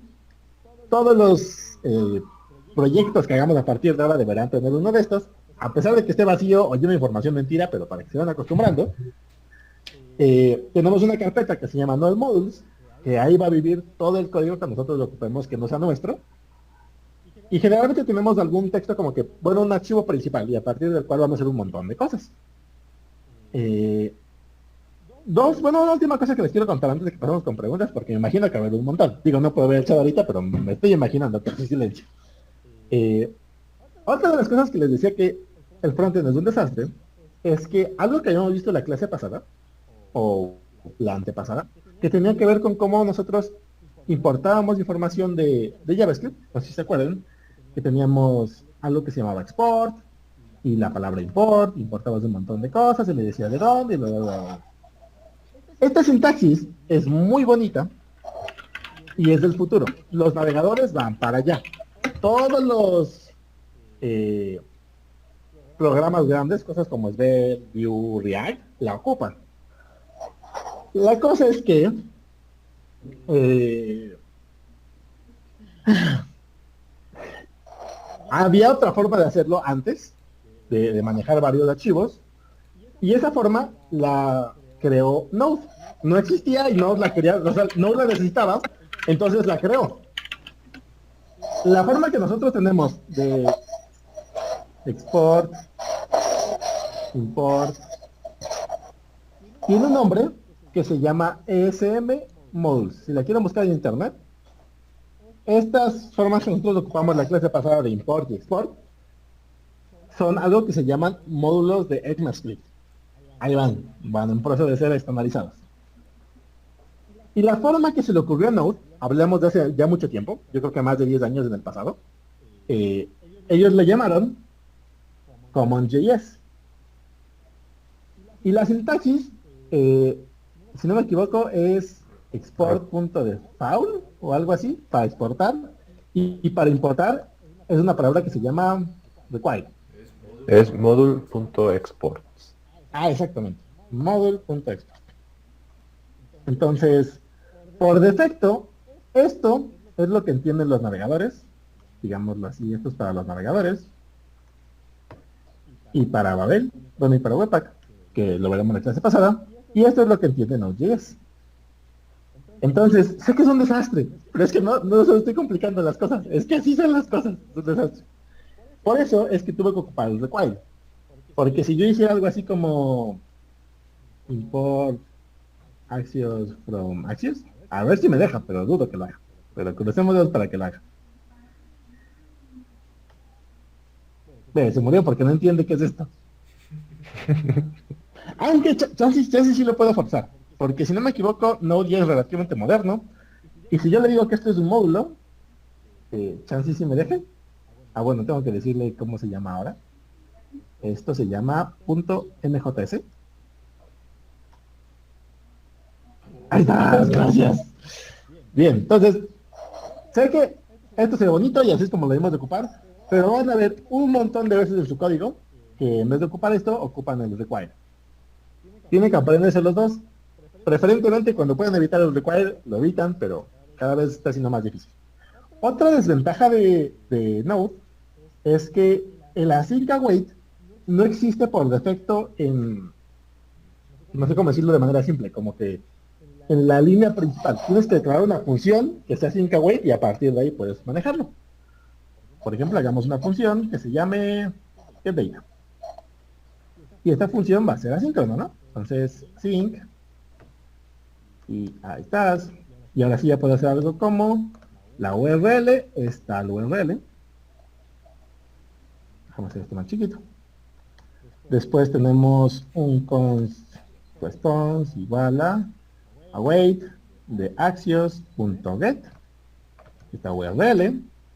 Y después podemos hacer el console log que estamos haciendo acá. Y ahora sí, ya puedo mandar a llamar a getData y todo pasa. Ahí está. Entonces, varios detallitos que se nos habían olvidado mencionar. Hasta aquí me imagino que hay un montón de preguntas. Preguntas que están poniendo en el chat, Luis. La primera dice que ¿cómo está eso de npm start? Estás muteado. Ah, rayos. Creo. Déjame choco. Joder. Sí, ya me di cuenta. Pregunta que si Create React App está en Jan. Que sí, que solamente lo han visto en NPX. Uy, Dios, no les quiero complicar más la vida. Bien. Bueno, aquí lo voy a tener que hacer. Plus. NPM y Jan son programas que la gente creó para poder descargar el código que alguien más hizo. Y dentro de NPM hay algo que se llama NPX, que es justamente descárgalo y ejecútalo. Descarga la última versión de internet y ejecútalo. Esto es muy útil para cuando quieras ejecutar un programa una sola vez. Por ejemplo, generalmente Create React App lo vamos a ejecutar una sola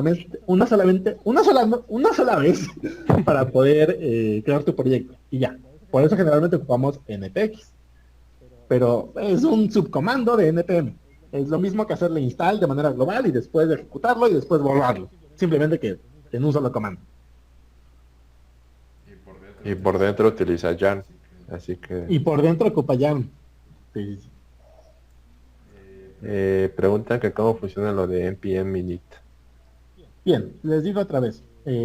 Recordemos que lo que estamos haciendo nosotros ahorita es un paquete de NPM.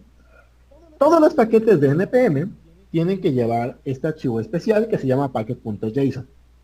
Van a haber un montón de archivos de configuración ahorita, nos vamos a llenar como de 50 archivos de configuración a lo largo del curso. El primero que vamos a ver es packet.json. Y justamente nos va a dar información de este paquete. Nos va a dar información sobre cómo se llama, qué versión tiene. Esto ahorita lo ven medio inútil, pero van a ver que va a hablar un poco más sentido en la próxima clase. Y una de las cosas importantes aquí que tienen es algo que se llama scripts. Y script básicamente es, para simplificarte la vida a ti como desarrollador, si tú, por ejemplo, para tener que iniciar tu proyecto, tienes que iniciar un servidor local y mandar a llamar a Webpack y también compilar tus cosas con SAS, puedes hacer aquí tu comando enorme y la gente que quiere ejecutar tu paquete simplemente tiene que hacer npm run y el nombre del comando que tú quieres. Tú puedes tener tantos comandos como quieras. Puedes tener un comando solamente para compilar, puedes tener un comando para generar como que el proyecto final y todo bonito, puedes tener un comando solamente para pasar de SAS a CSS, Puedes tener un comando para ejecutar los test principales, puedes tener algún comando para imprimir información, puedes tener algún comando para lo que tú quieras. A fin de cuentas, recuerda que los comandos es simplemente copiar y pegar esta información que tienes aquí. Entonces, si no quieres ocupar comandos, pues simplemente puedes hacer esto, ¿no? Y funciona exactamente igual. Pero es mucho más recomendable tener los comandos. Cosas como que RedTab ocupan los comandos. Pregunta que cómo funciona justamente lo de npm start. Pues es lo mismo. Pues es lo Esa mismo, fue, ¿no? fue la última pregunta que contesté, si no me equivoco, ¿no? O tal vez, si la pregunta pasada era cómo funcionaba lo de npm init, la de init. Les digo que init, o sea, vamos a salirnos de aquí. Si tú quieres crear un nuevo proyecto, como decía Luis, paso cero, hay que crear una carpeta vacía. La puedes llamar como quieras, pero generalmente ponle el mismo nombre que el proyecto. Si quieres hacer un proyecto que se llame todo, pues ya creas tu carpeta todo y te vas a todo, ¿no? To-do. Y una vez que estás dentro de todo, que es esta carpeta que acabo de crear, le das npm init. Y hay dos formas. Darla así y te va a ir preguntando qué es lo que tiene que llevar cada uno de los campos. O si estás aburrido y no te importa todo, npm init menos y para que te ponga todos los campos por defecto. Y ya, te generó un packet.json. Cada programa que ustedes hagan, cada proyecto que ustedes hagan va a tener su propio packet.json. Eso era. ¿Cuál es la diferencia? ¿Cuál es la diferencia entre poner run y no ponerlo? Es una pregunta bastante avanzada, pero la idea es esta. Déjame ver si me puedo mover aquí a Pepe. Bien, aquí lo pueden ver que tengo dos comandos. Tengo el comando start y tengo el comando test. Estos nombres de comandos son muy ocupados por la comunidad. Comandos como start, test y watch o dev son muy comunes. Entonces son tan comunes que el mismo npm generó una abreviación. Cada que tú pones npm start, por ejemplo, automáticamente va a ser npm run start. Cada que pones npm test, va a ejecutar npm run test. La cosa es que si tú tienes algún comando raro, por ejemplo, que se me ocurra en vez de llamarlo start, que se me ocurra llamarlo inicia, seguramente si yo hago npm inicia, no va a funcionar, porque no es un comando que la gente de npm ya lo tenga como que contemplado, que sea algo común. Entonces sí tendría que ser el npm run inicia. Y ahora sí funciona. Entonces, si ocupas nombres genéricos, que la idea es que ocupes los nombres genéricos, y a lo largo del curso vamos a ir viendo cuáles son los nombres estándares para cada cosa, puedes evitarte el run. Pero la verdad, detallitos.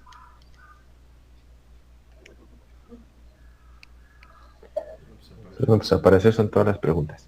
Sí. Seguros. Siento yo que me fui muy rápido, pero si ustedes dicen, adelante. Vamos a regresar del control. ¿Existe la posibilidad de que se pueda subir a Git? Sí. Para- Mira, si quieren ver cómo se vería este proyecto subido a Git, vamos a hacer esto. Yo tengo aquí mi aplicación que se llama GitHub Desktop, que yo ocupo y que quiero mucho y que la cuido mucho, y que tengo aquí los repositorios que tengo descargados. Justamente, miren, tengo descargado el repositorio que les pasamos a ustedes para las notas de la clase. Supongamos que no, que lo quiero borrar, ¿no? Vamos a borrar. Vale, quiero crear un nuevo repositorio, pues aquí te puedes crear un nuevo repositorio de cero. Y puedes darle algún nombre, una descripción, donde tienes que empiece y demás. Hay veces en las que yo ya tengo un repositorio desde internet. Un repositorio es lo mismo que un proyecto. Cada herramienta le gusta poner sus nombres diferentes y únicos y especiales. Entonces, si yo tengo un proyecto ya creado, aquí tengo todos mis proyectos, puedo irme al frontend y acceder al curso de frontend. Y lo voy a descargar de internet y me va a traer la última versión. Se va a tardar un ratito. No sé por qué, se tomó un ratito. Porque subí varios PDFs, subí las presentaciones como PDFs, entonces se puede tomar su ratito. Se puede tomar su ratito. Vamos a ver, por ejemplo, no sé, mi TT. Dentro del proyecto de mi TT pueden ver aquí cada uno de los comandos y qué es lo que yo hice en cada una de las líneas. Con lo mismo con frontend. Te puedes ir aquí al botoncito que dice historia y puedes ir viendo las cosas que modificamos en cada uno de estos de estos commits. Por ejemplo, en este commit agregamos las cosas de la clase 4. En este commit agregamos las clases de la clase 3. En este commit inicié las cosas por defecto. Y así, ¿no? Y ahora, ¿qué es lo que pasaría si yo quisiera modificar algo de este archivo? Me voy a ir aquí y se me quedó una carpeta que se llama igual que el proyecto, igual que el repositorio. Y, por ejemplo, voy a meterme dentro de la clase 6 y voy a meter lo que hicimos ahorita, del proyectito chiquito, aquí dentro. Recuerda que tiene los Sí, sí, paquetes. sí. Entonces, como se podrán dar cuenta, casi todo lo que se me acaba de crear ahorita tiene que ver bajo el Node Modules. Todo tiene que ver. Y si ustedes hacen la mala decisión de decirle, lo voy a subir así, esta cosa se va a subir y va a pesar un montón. Sobre todo cuando hagan un proyecto más profesional, va a pesar un montón. Hay una forma de decirle a Git que por favor no subas todas las cosas. Se llama Git Ignore. Segundo archivo de configuración que van a descubrir el día de hoy. Recuerden que el primero es package.json, ¿no? El segundo archivo de configuración es para Git. Y vamos a crear un nuevo archivo que se llame .git ignore. Lo pueden poner donde quiera y simplemente va a afectar de esas carpetas para abajo. Y lo que yo le quiero decir es que por favor no, o que ignore todas las cosas que están dentro de Node Modules. Entonces digo Node Modules. Cualquier cosa que esté aquí dentro, por favor, ignórala. Y lo voy a meter dentro de mi proyecto, para que entienda que Node Modules es esta carpeta que está aquí dado que se llama Node Modules. Y si lo hice bien, desaparecieron. Imaginemos que a mí no me gusta hacer esto. Imaginemos que yo no sé nada de comandos, ni sé nada de esto. Desde la misma herramienta, yo puedo decir, ¿sabes qué? Este archivo en específico no quiero que lo subas. Le das clic derecho y le dices, por favor, ignora este archivo. Y te lo va a crear automáticamente el archivo gitignore. Y te va a decir, por favor, va a ignorar este archivo. Yo personalmente prefiero mucho más hacer el gitignore solito y evitarme los problemotas y decir, por favor, ignora simplemente Node Modules.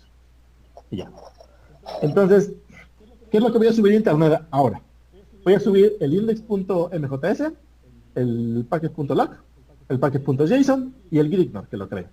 Y vamos a ponerle create an example. Esto es el título del commit y le puedes poner aquí alguna descripción, si alguien te ayuda a crearlo también, y lo subes. Y ya, lo puedes subir o enviarlo a internet para que los cambios que yo hice ahorita los vean todos ustedes.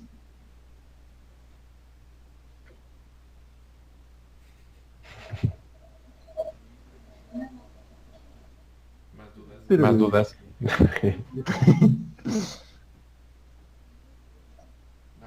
Nada más nos quedan 20 minutos para ver TypeScript. ¿Sí lo vamos a ver? Puedo empezarlo y a ver qué tan lejos llegamos, ¿eh? Ya te están enviando dudas por WhatsApp. Chale. ¿Por qué no tiene que sentir Oscar? Así deja comparto pantalla. Me parece.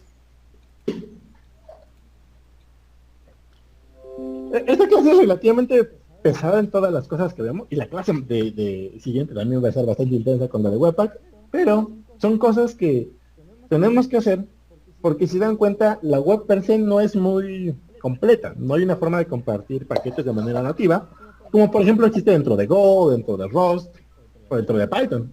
Hay que hacerla tuvieron que crearla desde cero. Entonces, por eso. ¿Qué tenía el package.lock? Me muevo otra vez para acá. El gitignore es justamente los archivos que habría que ignorar. El package.json es la información o la metainformación de tu proyecto, información sobre tu proyecto. Y el log es justamente qué librería estás ocupando, exactamente qué versión descargaste, de dónde la descargaste, un archivo, una firma hash para saber que descargaste lo que descargaste y demás. Aquí lo pueden ver si quieren. Justamente descargué esta librería. Es cierto, yo no la descargué, pero alguna de las librerías que yo... no estoy compartiendo pantalla, déjame compartir pantalla. F por no compartir pantalla.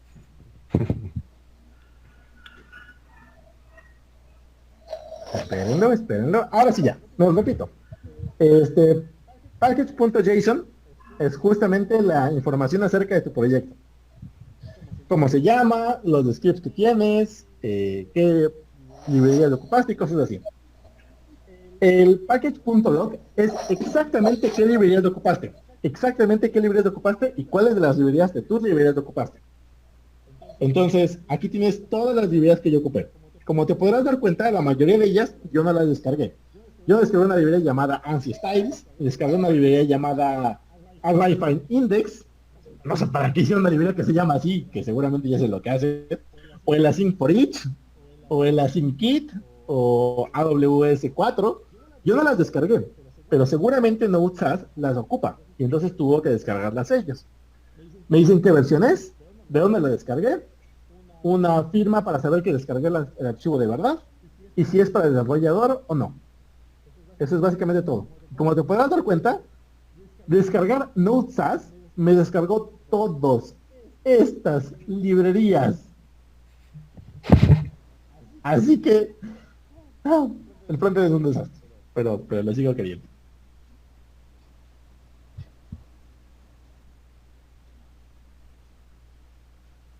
Listo. Bueno, pues esta clase no se trata de espantarlos nada más, ¿no? Vemos que sí es un poco más complejo que lo que habíamos visto nada más de crear nuestro HTML y nuestro CSS.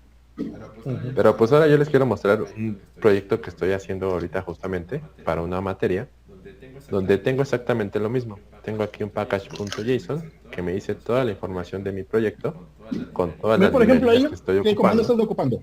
Ve qué comando estás ocupando, por ejemplo. Aquí. Entonces, sí, a lo que iba es que justamente, básicamente ustedes casi nunca van a tener que estar haciendo su npm init o andar creando sus propios scripts o descargando algunas dependencias. Hay veces que, por ejemplo, este proyecto que es de un framework para React que se conoce como Next.js, ya te hace todo por ti. O sea, estos scripts que ven aquí de def, build, start, yo no los hice, los hizo Next.js. Ajá. Entonces yo solamente los ocupo. Yo ya sé que este dev es para entrar a desarrollo, este es para construir el proyecto final, etcétera. Ajá. Y entonces aquí tengo justamente las dependencias que estoy utilizando. Por ejemplo, Bcrypt para encriptar contraseñas, cookies para enviar y recibir cookies entre frontend y backend, JSON Web Token para autenticación de usuarios, MongoDB porque estoy utilizando la base de datos MongoDB, Nanoid para crearme IDs aleatorios para los usuarios. Justamente estoy ocupando React, React.DOM y Next.js. Ajá. Y después las dependencias de desarrollo son básicamente puras librerías de TypeScript y algunas cosas que solamente yo voy a utilizar en desarrollo, como lo es Tailwind. Tailwind CSS ya lo habíamos visto, es para crear cosas con clases nada más, pero a final de cuentas todo eso se compila y te escupe un HTML, un CSS y un JavaScript. Ajá. Y pues es lo que les digo, justamente tú cuando ya empecemos a ver cosas como React, tú nada más tienes que ejecutar un comando y ese comando te va a generar todo este proyecto que ustedes están viendo. No se tienen que preocupar por hacer paso a paso cada cosa. Ajá. Pero sí es importante que sepan qué significa cada cosa, por eso es que lo estamos viendo. También otro paquetito muy importante. ¿Vas a decir algo, Oscar? No, adelante. Otra archivito importante es un readme.md, tal cual como se está escribiendo aquí, con mayúsculas .md. Básicamente es como una presentación de qué estás haciendo de tu proyecto. A diferencia del package.json, este readme es para las personas que acceden. Incluso si nos vamos a npm y buscamos, por ejemplo, esta librería de Nanoid que estoy ocupando, la información que ustedes van a ver del proyecto, que es todo esto, que es lo que hace, cómo funciona todas estas, todo esto es el readme. Entonces es como una bienvenida a tu módulo o a tu código para que la gente vea de qué trata, cómo funciona y demás. Ajá. Y justamente Create React App, que lo vamos a ver más adelante, no se preocupen, utiliza este código nada más, npx Create React App, y le das un nombre y automáticamente va a ejecutar todo lo necesario para que tu programa termine, para que tu proyecto se cree y tú nada más empieces a desarrollar sin preocuparte por que tienes que crear tu package.json, etcétera, ¿no? Sí, no, tal vez lo dijiste un poquito de más, es cierto, muy rara vez tú vas a tener que crear tu package.json de cero. Y vas a tener que crear los comandos de cero. Generalmente ya trabajan sobre algo que alguien ya hizo, y ya tienen todos los comandos por defecto y todo funciona bien bonito y todo bonito. Simplemente quería que supieran cómo existen las cosas por defecto. Un par de cosas que también se nos pasó a contarles, pero importantes. Eh, Hay algo que se llama Markdown. Markdown es una alternativa a HTML. Y repito, ahí se están dando cuenta de que a la web, o en general, así es de la computación, le encanta reinventar la rueda y hacer la misma cosa un montón de veces diferente. Markdown es una forma de escribir HTML, o sea, documentos, pero de manera un poquito más sencilla, un poquito más amigable. Entonces, todos los archivos que ven con terminación .md es de Markdown. Casi lo puedes leer como un texto plano y se ve bonito. Y lo pueden ocupar. De hecho, por ejemplo, los links que nosotros les pusimos están en Markdown. Lo pueden checar. Una clase seguramente después lo veremos. Un par de preguntas que yo creo que vale la pena contestar. Pregunta Eduardo al principio. ¿Qué es lo que pasa justamente al yo haber hecho esto de que subí el código, pero no subí las dependencias? Entonces, cuando lo vuelva a descargar, o por ejemplo tú lo descargues, Luis, si lo quieres ejecutar se va a morir. Y tienes toda la razón del mundo, se va a morir porque no va a encontrar, por ejemplo, la décadas. No la tienes descargada tú, no la va a poder encontrar.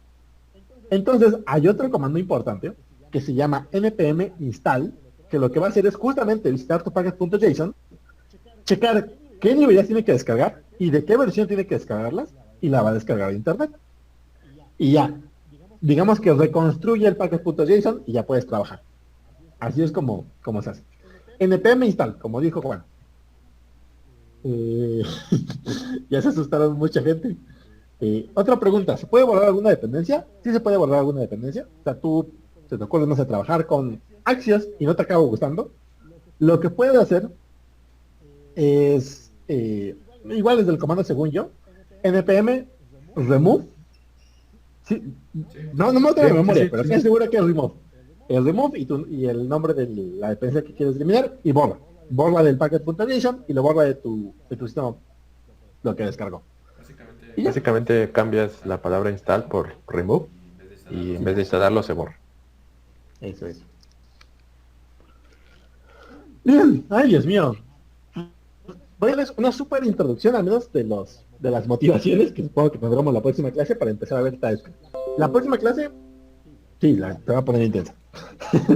Bien, como se podrán dar cuenta, hay varias cosas aquí que quiero recalcarles. La primera es, JavaScript no parece haber sido el lenguaje más idóneo para trabajar todo esto. Les digo, ni siquiera tiene una sintaxis oficial para poder compartir información entre archivos. Ya vieron que existe toda la batalla de ES Modules contra CommonJS y el require versus import. Ya vieron que no existía una forma por defecto de ejecutar JavaScript en el servidor, que teníamos que ocupar Node, porque no existía. Y también, si alguien viene de Python, tal vez se podrá acordar que hay un gran problemota, porque como todas tus funciones, o sea, como no tienes tipos, ¿qué recibe esta función? ¿Quién sabe? ¿Qué regresa? ¿Quién sabe? O sea, tienes que casi leer todo el código para entender qué es lo que está pasando. Si alguien ha trabajado en Python, se podrá acordar de esto. Y también, ya ves que no es el lenguaje más bonito, tiene sobre todo una aritmética medio rara. Ahí tienen varios ejemplitos de ese tipo de cosas. Es un desastre. Entonces, parece ser que JavaScript no es el lenguaje más útil para hacer cosas. Sobre todo cosas a gran escala. Les repito, si a ustedes les gusta Python, un programita sencillo en Python de 60 líneas funciona perfectísimo. Pero intenten averiguar un proyecto en Python de 40.000 líneas y no se va a sentir tan bonito. Imagínense cómo sería el código de, no sé, de YouTube. Si todo estuviera escrito en JavaScript, una función que se llama genera video. ¿Qué recibe? ¿Quién sabe? ¿Qué regresa? ¿Quién sabe? Seguramente un objeto, pero con qué propiedades, qué métodos, cómo funciona, pues tendrías que leer tu código para entender qué es lo que hace. Entonces, sobre todo para proyectos a gran escala, o en general ya para proyectos de los que quieras saber rápidamente información básica de tu código, JavaScript no es la mejor idea. Y supongo que el gran talón de Aquiles es justamente eso. Le faltan tipos. Le falta decir, esta función recibe un entero y regresa un string. Esta función recibe un objeto que tiene una propiedad llamada nombre, que tiene tipo string, y regresa una cadena. Si no tienes información, se te complican mucho las cosas. Entonces, a la gente desde hace mucho tiempo se le ocurrió la idea de, si solamente le faltan los tipos de JavaScript, pues se los ponemos y ya. Hay muchas formas de ponerles tipos. De hecho, la siguiente diapositiva les tiene que mostrar, creo que la siguiente o la pasada. No, bueno, no alguna de ellas.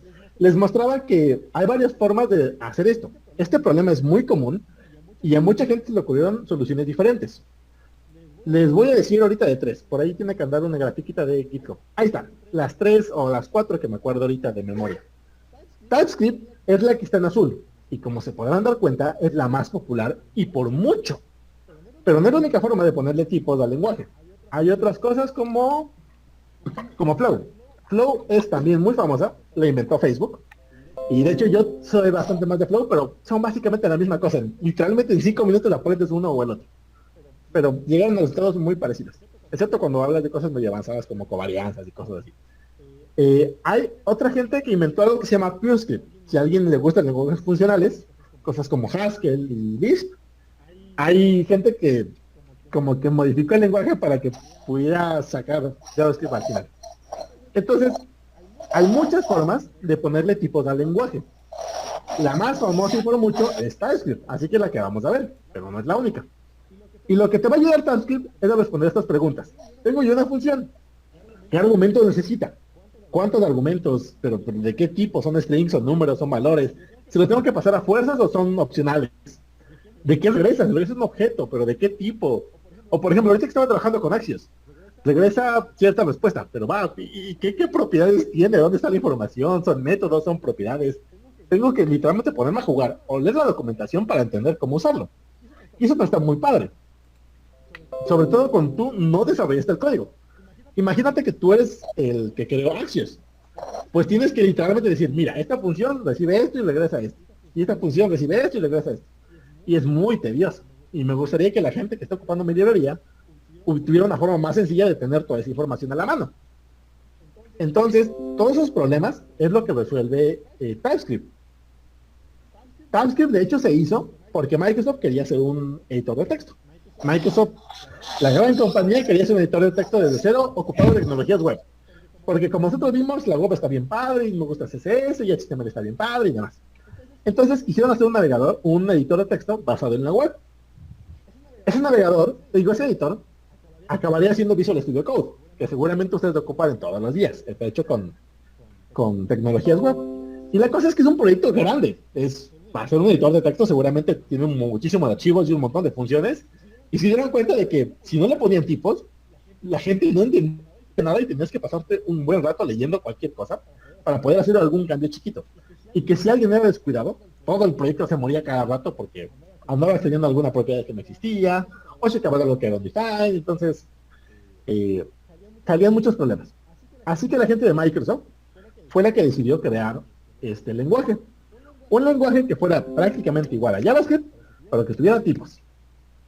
Yo creo que más o menos le voy a dar una idea general, o sea, la próxima clase, de las cosas basiquitas de TypeScript. Pero le quiero dar dos ventajas.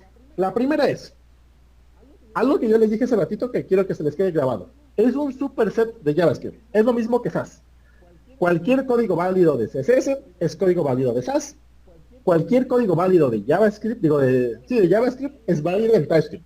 Entonces, técnicamente no tienen que hacer nada diferente. Ustedes ya están escribiendo TypeScript. Un TypeScript feo, pero lo que están escribiendo es TypeScript válido. Y lo pueden ir adaptando como que poquito a poquito. Le pueden decir, mira, esta función regresa a un entero. Y esta función que regresa, pues quién sabe. Y como que ir adaptándole poquito a poquito los tipos. Entonces, primero que nada, no hay curva de aprendizaje. Porque su sintaxis es igual, la forma en la que declaras variables es igual, la forma en que creas funciones es igual. Todo es exactamente igual. Simplemente le agregan ciertas cosas al lenguaje. Y la cosa más importante que le agrega es justamente la capacidad de decirle tipos, de decirle esta función recibe un entero y te regresa dos enteros. Esta función recibe un arreglo de números y te regresa un string. Entonces, eso es básicamente todo lo que hace. La próxima clase les voy a platicar más de justamente todo esto. Pero para no asustarlos, pues quería platicarles un poquito de qué es lo que vamos a ver. Y por ejemplo, ahora tiene un poquito más sentido algo que desarrollaron.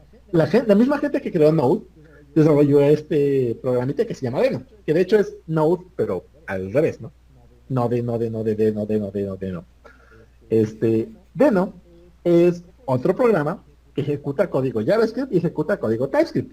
Simplemente que Deno es 10 años más moderno y entonces todos los inconvenientes que tenemos con Node ya no existen. El import y el export funcionan desde cero. Tienes TypeScript, tienes los tipos por defecto. Tienes cosas como Fetch, que por ejemplo Fetch no existe dentro de Node, por eso hay que ocupar cosas como Axios. ¿Qué otra cosa? Un poquito más de enfoque en la seguridad, Async Await funciona por defecto y cosas así. Pero tampoco me quiero complicar mucho la vida. Poco a poquito lo vamos a ir viendo. Así que yo creo que hasta aquí, porque si no se nos va a acabar el tiempo. ¿Alguna última pregunta, cosas así de todas las mil cosas que hemos visto el día de hoy?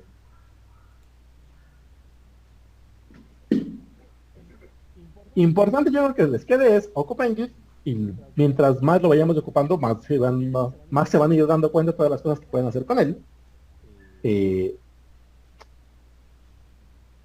TypeScript es algo que vamos a ir viendo, pueden ocuparlo o pueden no ocuparlo, pero poco a poco van a ir viendo las ventajotas que tiene, sobre todo también porque es tener un compilador, y el compilador es su amigo. El compilador les va a decir, oye, te equivocaste en la línea 43, aquí me dijiste que tenías que pasarle 2 strings y le pasaste uno, te falta aquí algo. Entonces, el compilador es su amigo, les va a ayudar, les va a dar tips que les van a ayudar.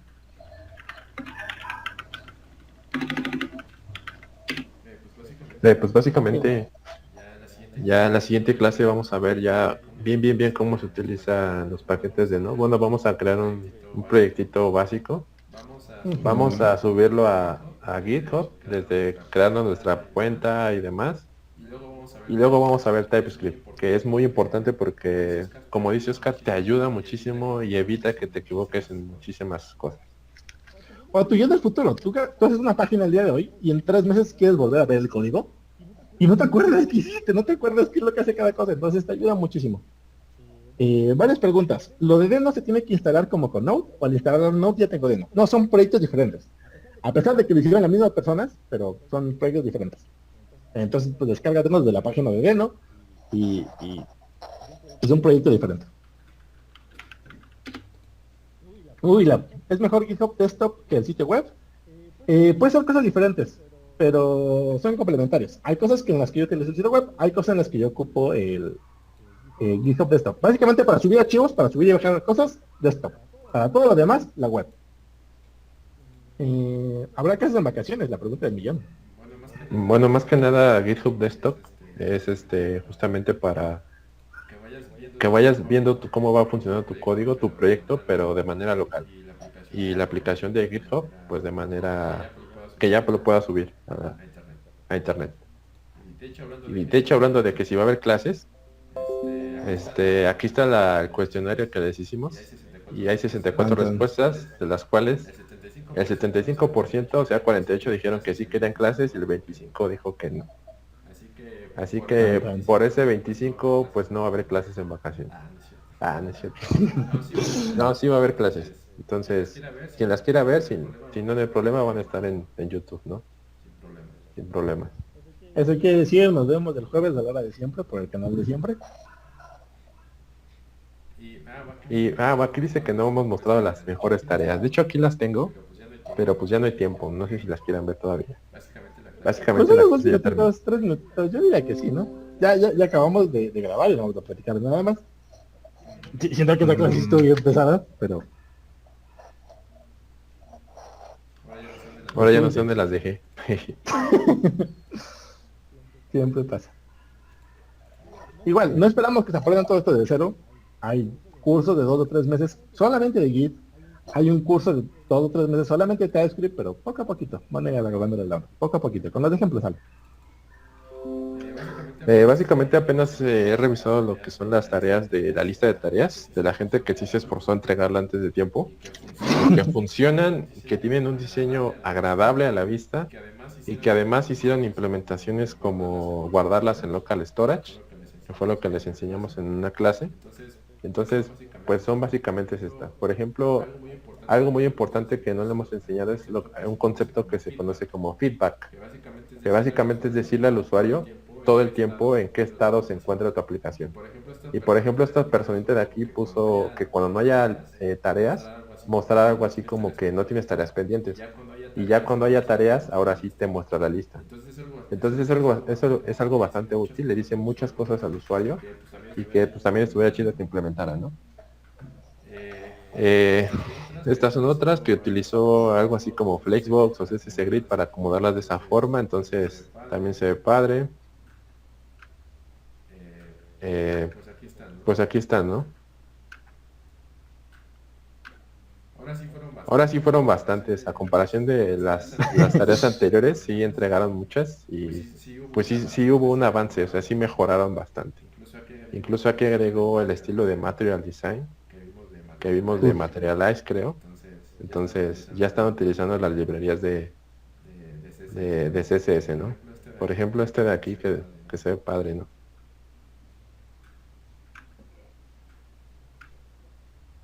qué bonitos colores. Sí, sobre todo también porque escogieron una paleta bonita de colores, ¿no? Que lo veas y no te quieras salir luego luego.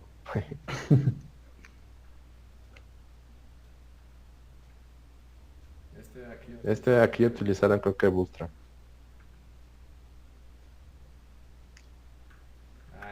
Ah, ya, creo que son todas. Son como 23. Ya que aprendamos de ahí van a ver la sencilla que se puede poder decir esto. Sí, Actes Amor. Última pregunta antes que se me vaya Holanda. ¿Hay algún comando así como el npm start pero para cerrar el proyecto? Control C. Ajá, control C. Control C es global para todo. No sé si sabían, pero básicamente termina el proceso actual que esté corriendo tu programa. Si estás ejecutando un programa, no sé, en C, y lleva un buen rato y no ha acabado, control C mata tu programa. Si estás ejecutando algo en Python, control C mata tu programa. Si estás ejecutando algo en JavaScript, control C mata tu programa. Apagar la compu también funciona. Desconectar el disco duro también funciona. Pero bueno, si no hay más preguntas, nos vemos el jueves. Intentaré dejarles bastantes más links que las otras clases para que chequen todo esto. Y adiós. Disfruten su fin de semana. De preferencia vayan instalando Node